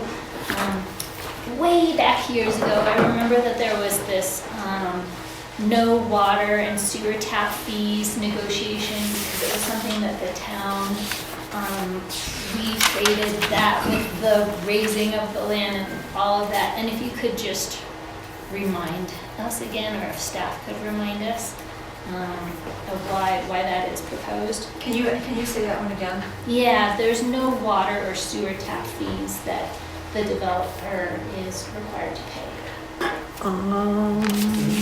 Just do it later.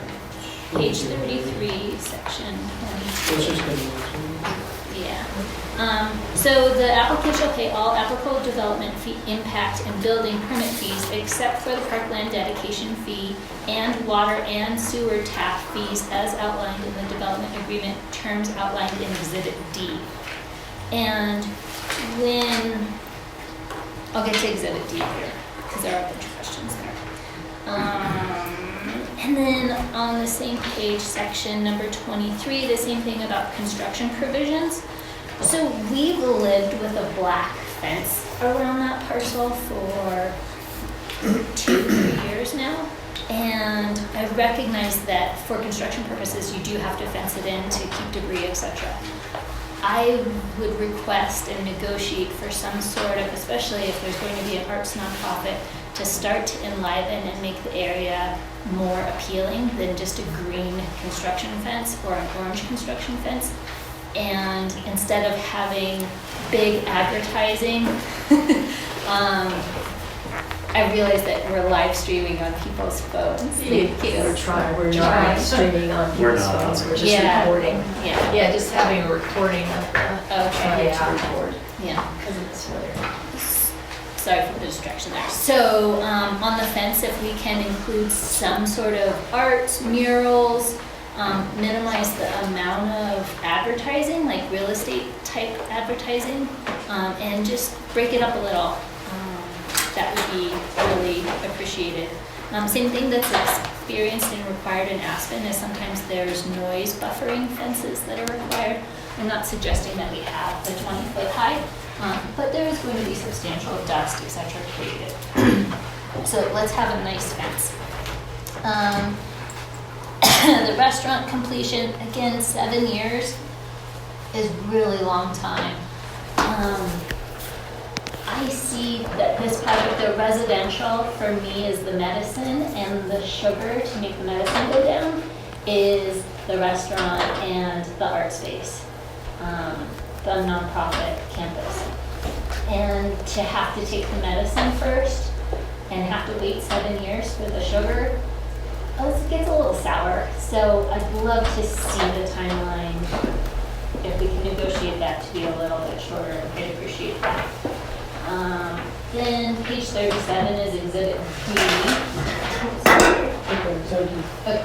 And then on 7D, I'm curious, when you're looking at the blue section and it says what you're looking at, the 2 river road improvements as part of phase 1, there's a cost estimate done by Sopris Construction.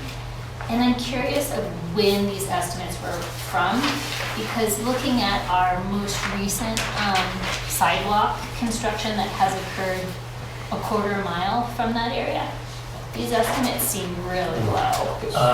So that was just last year that those were done, and then that construction on that was an anomaly because there wasn't any substrate for it to go on. So that's 2 different beasts completely. So these are more up to date and legitimate with regard to what other construction projects are coming in at. Wonderful. Yeah. Thanks so much for clarifying that. Apples and oranges. Yeah. Okay, cool. Good to know. And then on section D, or exhibit D, the yellow section, looking around at the table, I've seen on my fellow counselors and staff, there's question marks around this. And what I'm curious about is breaking down and having more of a better, this is fine print, of phase 2, that what does it mean for the town to have an option to apply full guarantee towards alternate phase 2 solution? What is alternate phase 2 solution? So maybe we can answer these together. Yeah. And then on page 47, looking at the bike share, and that RAFTA suggested $1,000 per year for 7 years when substantial amount of residential is developed. I'd like that to be more clearly outlined of what is substantial amount of residential. Is that all of phase 1? Is that 10%? Is that 100% completion? And then looking at, like I said, and I'm just rattling this off the way that I think, just get it out there and ask these questions. Thanks for bearing with me. Is on the affordable housing and inclusionary housing, remind me of how we got to the 15%. And I remember that this relates to the RETA, okay? But if we're going from 25% to 15%, that on 24 units is to go from 15% to 25% is 2 additional affordable housing or inclusionary housing units.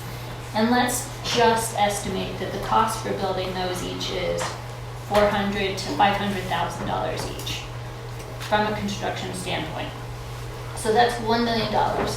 If you can please provide us with the calculations of how much that 1.5% RETA is going to generate in 5-year increments. The first 5 years, 5, 10, 15, 20, 25, 30 years. Because RETAs are really important, and I don't want to just haphazardly approve a RETA when we're talking about affordable housing. And I'm known for jumbling up my phrases here, but I'm debating here, what is it, the 10 in the hand is worth 2 in the bush and whatever. Bird in the hand. Yeah, bird in the hand. But just that, I think those 2 additional housing units are going to be more valuable than the 1.5% RETA. That's. So what is that last is that a question? It is a question. And what is it again? Show calculations estimating 5-year increments for the 1.5% RETA.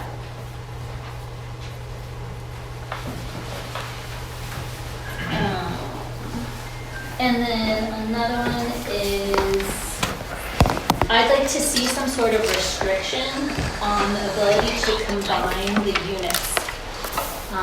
So let's say the free market units, so that you can't have a 5,000 square foot very vacant parcel. I'd like there to be some sort of language that restricts the combining of units. And then I saw in the packet that it was stated that there were private elevators that went to all the units, and I wasn't able to see those on the maps. And so I just want to ensure that it looked like the affordable housing units were walk-ups. And there are elevators too? Okay, great. And then my final one is the restaurant delivery loading zone. So I've seen that you have this access gate that you're suggesting. Are delivery trucks able to back into that, or is it going to be on street, or like the restaurants in the Gold Rivers Court where there's no alley, there's no designated place, and therefore delivery trucks are, there we go. Thank you. So you answered that one? Did you just? No, answer? we'll answer all these Oh, okay. in response. That's what she asked for, right? Yeah. Unless you guys want. Are there other questions, comments? I have one comment. So all of these are questions, except there was a direction on one of them to change and modify the ordinance. So I would just ask that we get input from council on that. Which one was that, Brian? When you said the whole thing? Because I've Sure. tried to write this down. So it just related to the ordinance condition where should the art base, not end up building in that spot, that it would, remain a nonprofit centered around the arts. And Jen's suggestion, as I understood it, was to broaden that to a nonprofit. Yeah, so let's Versus do for- address I have a that. question regarding that. Should the art base develop, live there for 5 years, and then for some reason feel like it doesn't work out? Does the ordinance restrict that it must be a nonprofit of some sort that would take over the art base space? As far as the use on that land. Well, currently there's two things that are happening. One is that the ordinance restricts the development program to an art center. So it could be a different art center, but it has to be an art center. And then, if I understand, there's two contracts for the art base. The primary contract is the art base, and Tim will have a purchase and sale agreement. And in that, there'll be a restriction that the property be used for an arts center, just like there is in the option agreement that the town has for the property. There's a provision in there that it has to be used for an art center. And really the protection on that is that their group is selling it for $31.71, and we have an appraisal that is really saying that the property is worth more than that. And so the protection is really that, should the art base, move to another location or whatever, they aren't really selling it for a big profit. But that's the way the ordinance is currently written. The land use ordinance has that as an art center, so it's an art center. It doesn't have to be specific to the art base, but it has to be an art center. And then the contract for purchase and sales with the art base, I don't know if James said this, but the intent is at the second reading, that there would be a separate resolution that would establish that the RETA that goes to an art center be designated to go to the art base. So that's kind of the layered provisions. If there's anything else, Tim, that you want to add to that? Can I just follow up? I think what that Katie's just saying? answers your question. It doesn't does completely restrict. answer my it question. doesn't. Because an art center could be a huge boon for the art base because they could sell it to an organization that's considered an art center, but they could be for profit.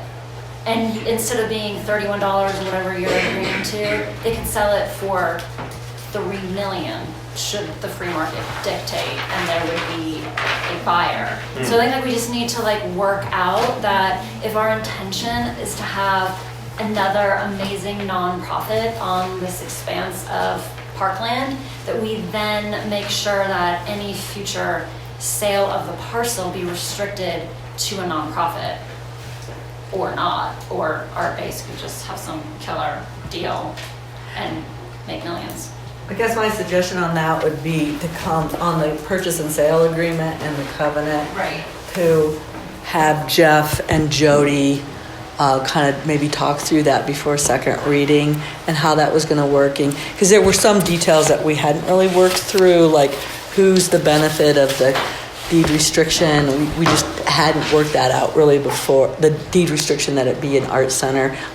Well, a non-profit art center is really what you're advocating. But adding that really important piece, that it not go to for-profit, because I think that would defeat your intention, the community's intention, the board's intention.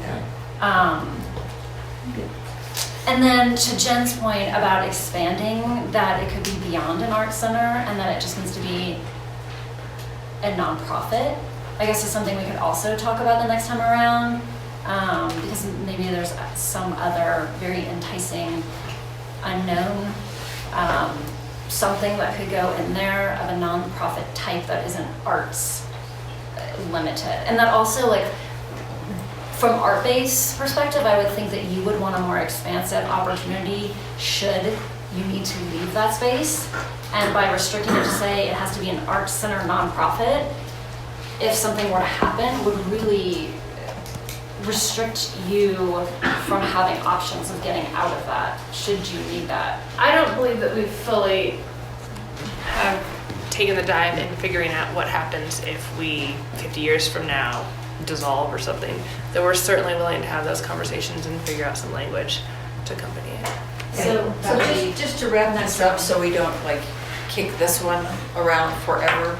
So I think what we're saying is if something happens and the art base goes in there and it's specifically a nonprofit art center, but if in fact in 5 years, in 10 years, 50 years, that doesn't work anymore, you want to go to a bigger place, for whatever reason you want to leave there, I think that maybe the attorneys, the staff can talk about what other thing could go there, because I think to say this has to be a nonprofit art center, it could sit there, a hollow shell for 15 years. So maybe there's something to say it has to be something that's attractive to downtown location. I mean, something that lets you out or fills that space back up should you not be there anymore for whatever reason. So yeah, or an option assignable to the town. Something. Okay. So are there others? Yes. I guess I have the same concerns about the sequencing, but correct me if I'm wrong. Paragraph 32 is the prevailing paragraph that we are working with for vesting purposes. Everything else is only alternative language that has been proposed but not accepted. Is that correct? That was the recommendation coming out of Planning Commission. That's correct. Is what, Article 32 or whatever, paragraph 32? Was a 3-year vesting, and then the stuff in gray that you're referring to is an alternative for council discussion. But the fact that you also, well, you really do need to look at it in Right now, it's conjunction. paragraph 32 that prevails. There's the phasing plan for the property as proposed is set forth in Exhibit D in yellow. The vested rights period as proposed in the ordinance is 3 years. Vested rights is the right to undertake and complete a development consistent with your site-specific development plan. It insulates you from future changes to the land use code during the time. The phasing plan kind of is layered within or on top of that. So if there are differences between what is in the highlighted phasing plan / vested rights section of paragraph 32 as proposed by the applicant, those would also need to be synced up with this phasing plan as set forth in Exhibit D. And Susan, correct me or James, correct me if that's not consistent with how we're looking at this. We're looking at it as two things that have to be, one's you have to meet that, your phasing plan that's in your mustard color. And the other has to do with the vesting. And probably there needs to be some scrubbing just to see if is there any inconsistency between his proposal and the mustard. Is it? But essentially, the way the ordinance is written, you have to meet both. Yeah. Right. Okay. And so if we do not accept the alternative language, we've got 3-year vesting with whatever that appears in Exhibit D. Yeah, but keep in mind that. So we've got a decision to make, whether or not we accept the alternative language or not. Correct. But just because you have your vesting expires doesn't mean your development is actually built within that 3-year time frame. Vesting is a very legal term in terms of There could be additional requirements that would come in play after the expiration of the vested rights period that the developer would have to comply with if the development was undertaken outside the vested rights period. It insulates you from changes in the land use code or to your approvals or other requirements of the town during that period of time. So maybe a more clear definition when we go to round two? Well, and I guess my question, my other concern, if I understand correctly, Jeff, from what you explained before we came in, everything is going to close simultaneously. So the town will spend 1.34 million on our corner property. I'm not sure what the source of funds for the 160 for the art base will be, but then the applicant will also close with CDC. And my question is about the risk to us, the taxpayers. And if we are going to close simultaneously and thereafter disperse town funds for the purpose of purchasing the park, I then have to worry about performance risk, which is basically what we're talking about. Whether the art base doesn't perform or whether the applicant doesn't perform. And, you know, I'm gonna look to you guys and ask if you are confident that we are mitigating all of these risks, and if you are confident that we are protecting the interests and rights of our taxpayers and residents. You know, you guys are the experts, not me, but that's my concern as a council person. Have we done everything we can to fairly and appropriately assign risks and to mitigate where possible so that our taxpayers are not exposed? I would say, I mean, I can jump in on that, and we've got Bruce, I invited him tonight as well to just kind of address the guarantees that happen in the normal course of negotiating a development and carrying out that development.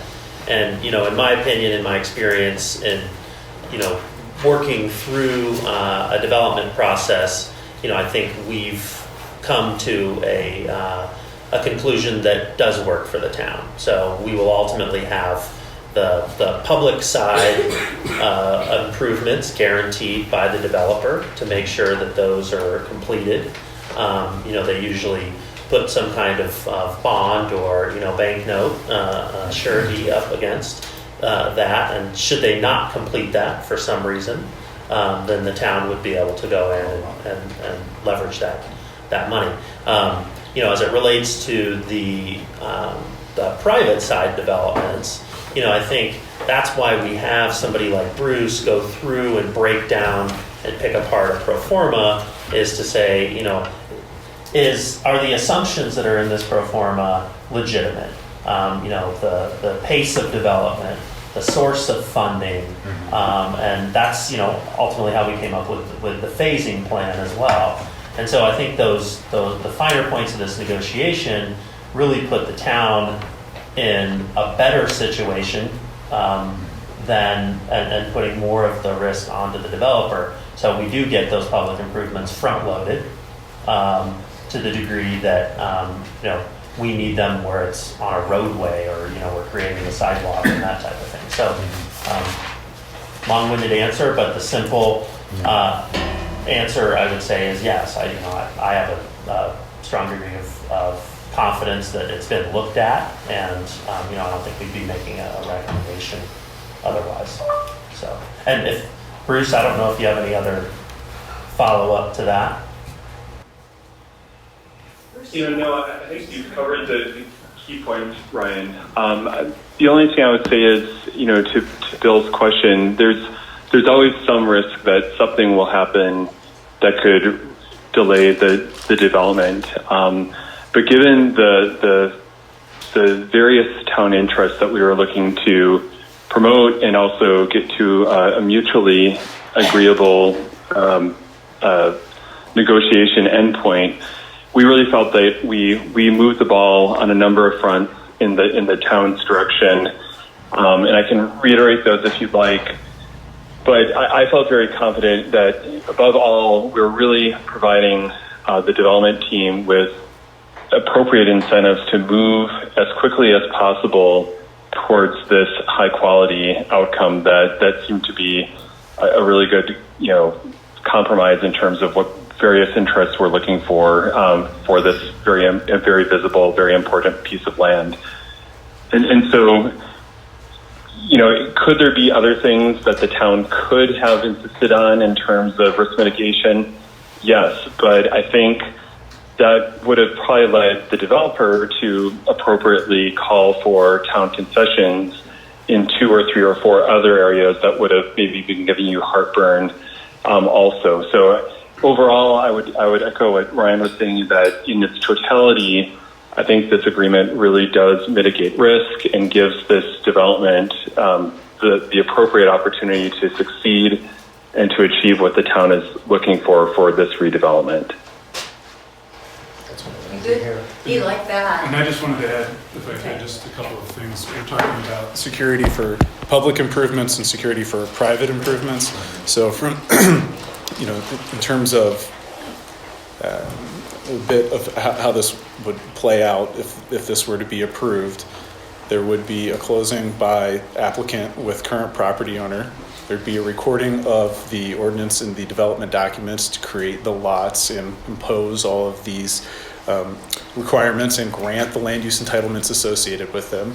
There'd be the purchase of the town of the newly created lot, the purchase of the art space of the newly created lot, and then the phasing plan would kick into place once it's pursued by the developer. So at that time, for each phase of the development, there'd be a subdivision improvement agreement where we would have security for all the public improvements to be completed. And as Bruce said, that's front-loaded. To ensure that that development phasing plan moves forward based on the negotiations that Bruce and staff did with the applicant, the security for the private development part would be that, as mentioned in the phasing plan, the $250,000 that would be escrowed in relation to the restaurant space. So those were deal points that were negotiated. And as I said, if they weren't on the, changing those terms might affect other provisions within the approvals. Whoever asked that. Yes, you. I didn't ask that. Okay. Madam Mayor, sorry for the interruption, but I do need to let my students go at this point. It's going to empty the room, but I do apologize for the brief interruption as my students leave. I think this class goes till 9 We're not o'clock. going back to lunch. Sit back down. Okay, goodbye. Thanks for coming.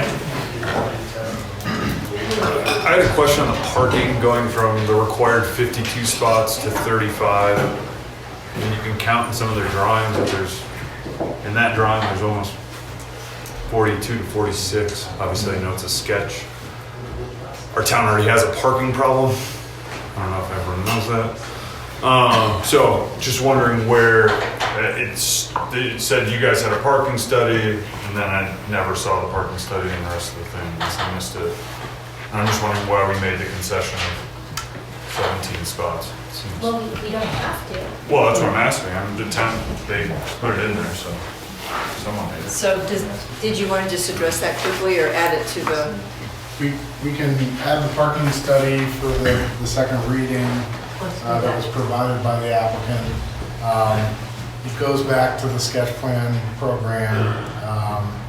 In order to make the program work and to get the most park out of what we could, there isn't room for more parking on the side, I guess. And remember, we wanted the commercial uses. So it's the commercial uses that are on the street, and we're the ones that were promoting that we wanted the vitality, we wanted the restaurant, and so that's a reason also. Hey, Jen, again. On the parking, so I'm there with Ryan on the question with it of looking at, there's 52 required and we're being proposed with 37. If the town can come to us with, or can staff provide us what a value of each parking space is, just so that we're looking at the financial implications of if we are going to attempt to recreate these missing parking places somewhere else, what is that future cost to the town? And not as a negotiation point, but just something for future town councils to keep in mind, because It depends if you're looking at street parking or Right, parking garage parking. Yeah.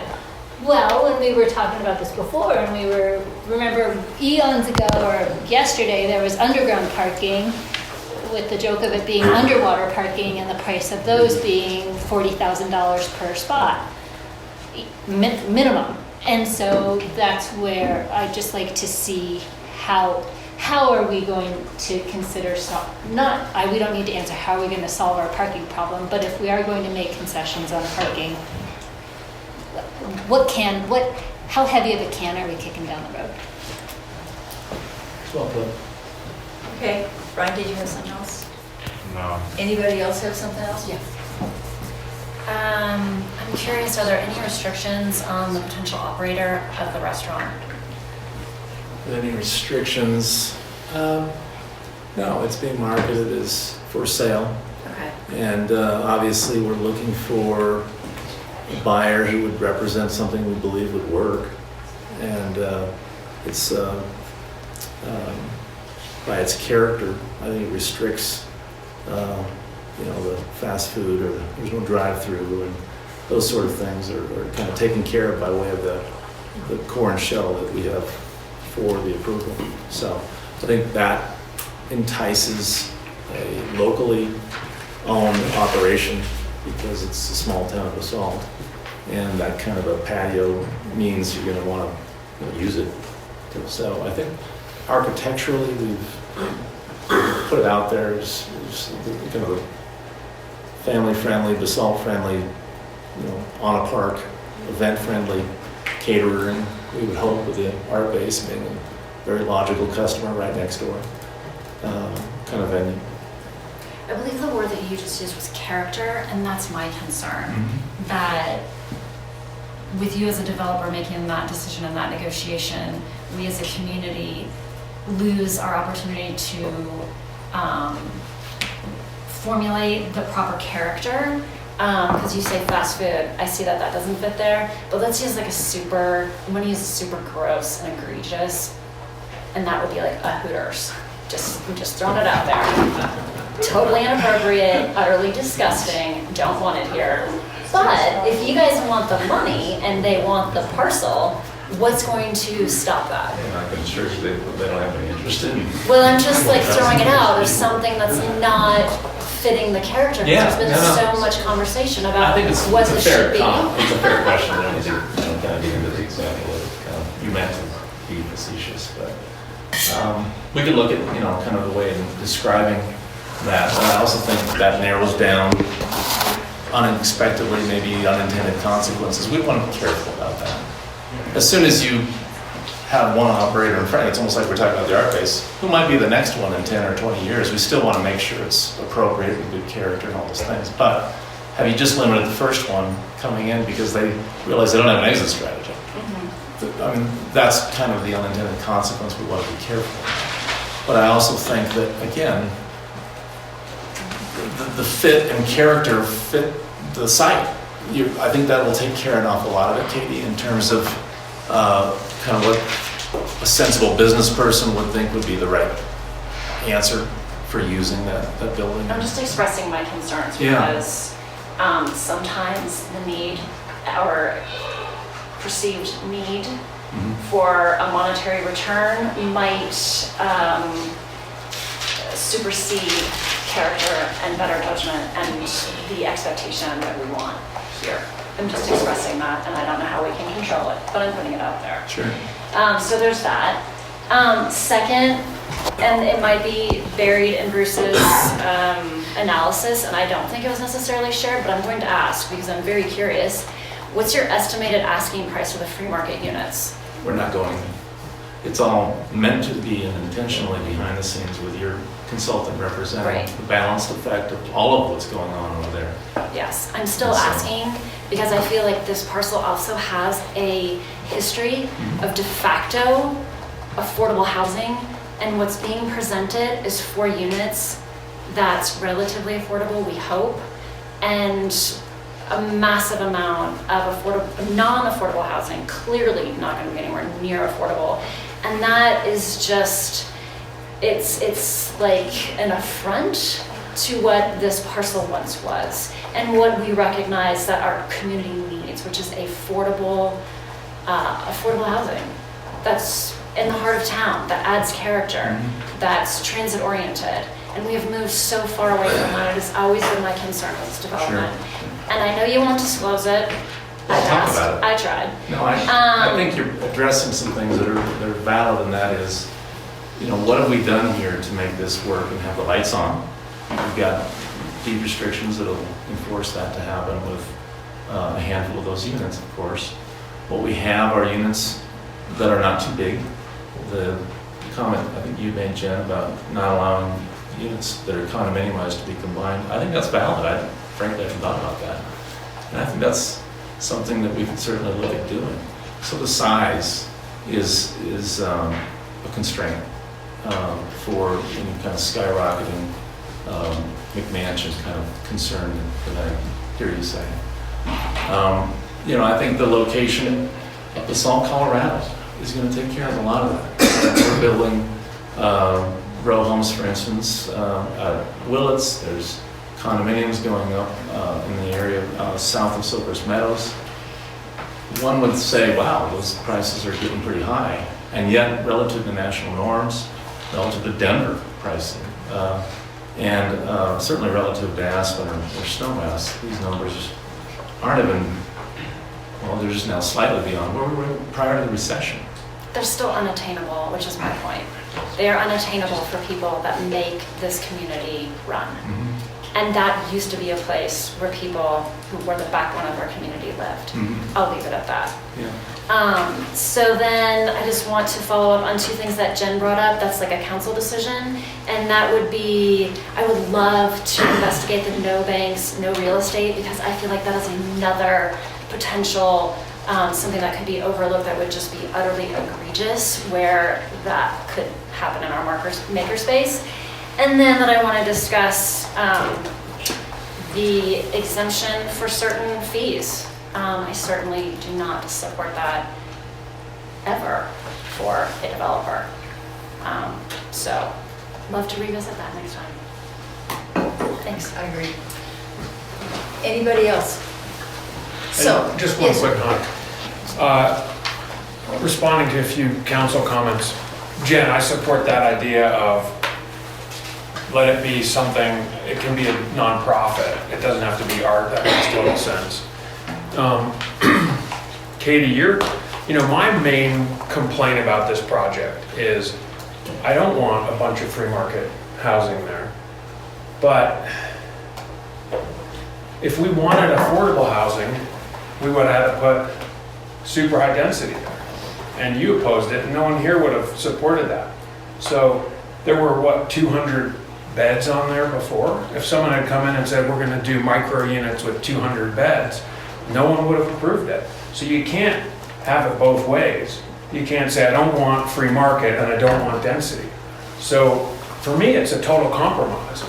But we decided that, like we got to that point by not accepting density. I don't think we ever had a proposal of 200 units, so I don't think that's Well, necessarily. even twice as many.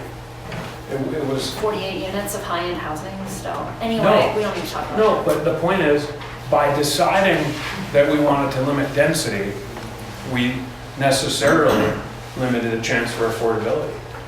You could have done, anyway, I just want to make that point, we can't have it both ways. There's never been an application presented at 200 units. Okay, so Make can we this. can we That's not what I'm stop? Can we saying. stop? Because in reality, are we going to go back and?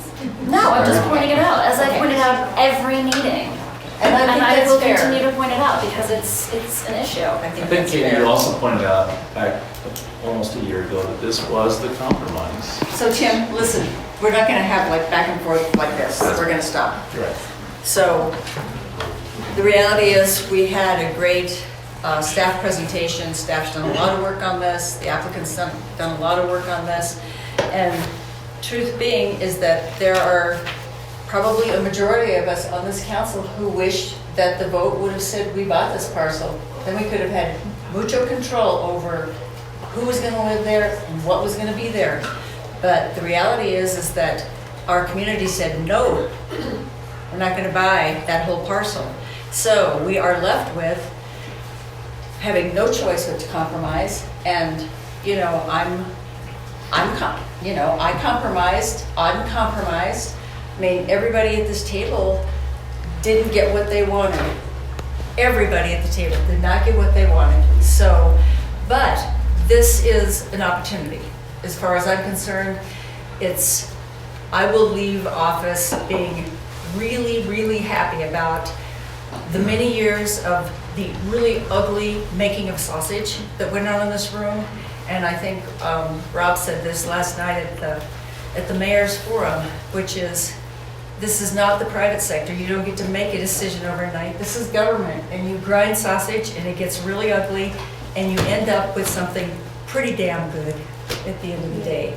So I hate that word compromise, but it's a compromise. And I would like to see us move forward and bring this back for second reading. We have, yeah, go ahead. On the phasing, I understand you have to build whatever you can, you have to do the parking. Is there any way to make it more palatable where the restaurant parcel, obviously it's for sale, we know that there's been a ton of work done to it. Could you make it accessible for food trucks or something while we're waiting? As a town, we're desperate to see something out there. We want, like Jen brought up with the black fence, that it's an eyesore. It's a, if we could do something to move forward in the direction we all want to go, I think it would make it a little more palatable, like they brought up with the art base, if they could start activating some sculptures or something there right away. It's an interesting idea. If that's something that we could entertain, I know there's going to be a ton of equipment there. I don't know where the grade is, etc. As the parking's built, we want something. Yeah, exactly. And if we're waiting till 2021, I mean, we're already. Okay, so we had our applicant, we had our comments. I think we should make an attempt, if everybody's amenable, to asking for a motion on 9A. And James, did you want to change that motion? Yeah, if you could, if you're making a motion to say approve on first reading and continue and set the public hearing for February 25th. And second reading. I'm sorry, second reading for February 25th. Okay. So that would be the motion for On changes. all the ordinances. On all of it. Okay, we're going to do, we need to do these ordinances one at a time, right? Yes. Okay. What's the language, if I'm gonna throw it out there, of not approving it on first reading, but it's just continuing? If you approve it on first reading and it's continued to second reading on the 25th. You could continue the first reading, or you could approve on first reading Right. and continue the public hearing to the second reading, because this was noticed as a public hearing. Right. Okay, so.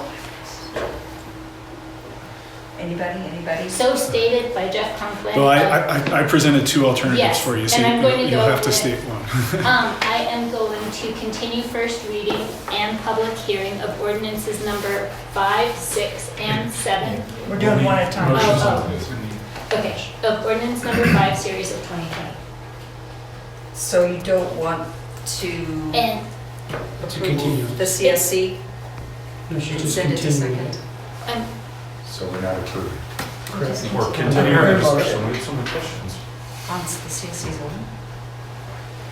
Okay. Oh, wait, so, well, this is where I'm confused about, now that we did them all together, but now that we're separating them, and then my questions, if they were they weren't in the zoning, they were in the land use actions on number 6. Are we good, most everybody with the CSC zoning? My recommendation would be to kind of move these along in unison. Okay. And particularly with the ordinance for the purchase and sale agreements, it's ineffective without the approval of the approval ordinance. Okay. So, as I stated, continue the first reading of ordinance number 5 with public hearing to February 25th, 2020. So my understanding, based on that motion, is that we are not approving tonight, and we will have a continuance, and therefore effectively another first reading on February 25th. Right, under that motion, there would be, first reading would be continued, and there would still need to be an approval of that first reading, and then approval on second reading for there to be approval of the ordinance. So we don't have a second yet. Question. Is there a practical difference between continuing and approving? Well, why would we do one versus the An other? extra meeting, it would be an extra meeting, at least one. So basically, we can approve first reading and ultimately deny it on second reading. Of course. I'm just like stating the obvious. Yes. So we're all clear. It's true. I'll second Jen's motion. Okay, did you, discussion? Oh, my gut, I mean, I would be inclined to approve it on first reading. I know that there's a bunch of questions, but I think it moves the process along. That's my inclination as well. Do you want to finish this motion? Okay, so the You motion. have to vote on my motion. Yes, we've got a first and a second to continue the public hearing and first reading, so continuing first reading to 2/25. We have a first and a second. And you had a question. Just one more question. Does that delay this whole stuff on the FEMA permitting, and is that moving forward regardless of where we sit on this motion? It's my understanding that there's an application that's been submitted with FEMA, and so continuing first reading or approving it on first reading should not have any effect on how that federal agency processes this. Yeah, I think, yeah.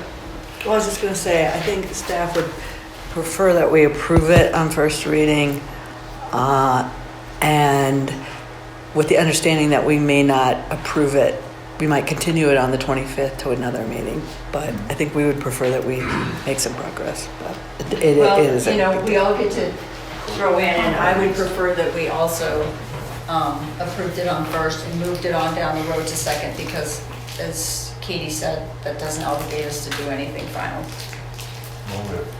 And We have a motion on the floor. All in favor? Aye. Opposed? Nay? So, can we try a different motion? Okay. And I'm only doing the first one? Yes. Mayor, I move that town council, and what was your change, James?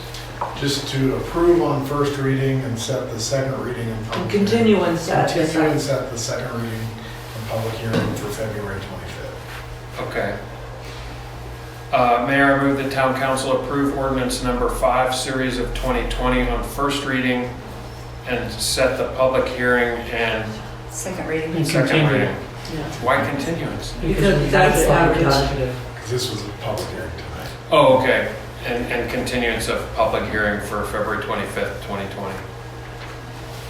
Second. Okay, further discussion. All in favor? Aye. You got one for 9B? Can I hear opposed, please? Just Oh, for the opposed. record. Oh. Are we oh, abstaining? you- No, I'm saying yes. You, I didn't see any hands move from either of you, so I was there. So it was unanimous, I Okay, believe. thank you, sorry. Okay. Okay, moving on, or go ahead. Mayor, I move the town council approve ordinance number 6, series of 2020 on first reading and continue public hearing and second reading on February 25th, 2020. Okay, and this is the one where do we want to add that, answer all these questions somehow? I think we got the. All right. All right. So we have a motion. Do we have a second? Second. Okay, further discussion? All in favor? Aye. Opposed? Thank you. Okay. Okay, you're on a roll. Mayor, I move that town council approve ordinance number 7, series of 2020 on first reading and set the public hearing. Continuance and second reading for February 25th, 2020. This got really hard. Second. Further discussion? That wasn't a question. No, all in favor? Aye. Opposed? All right, so we're done kicking this down the road. Thank you very much. Thank you. Beautiful presentation, architecturals and artsies.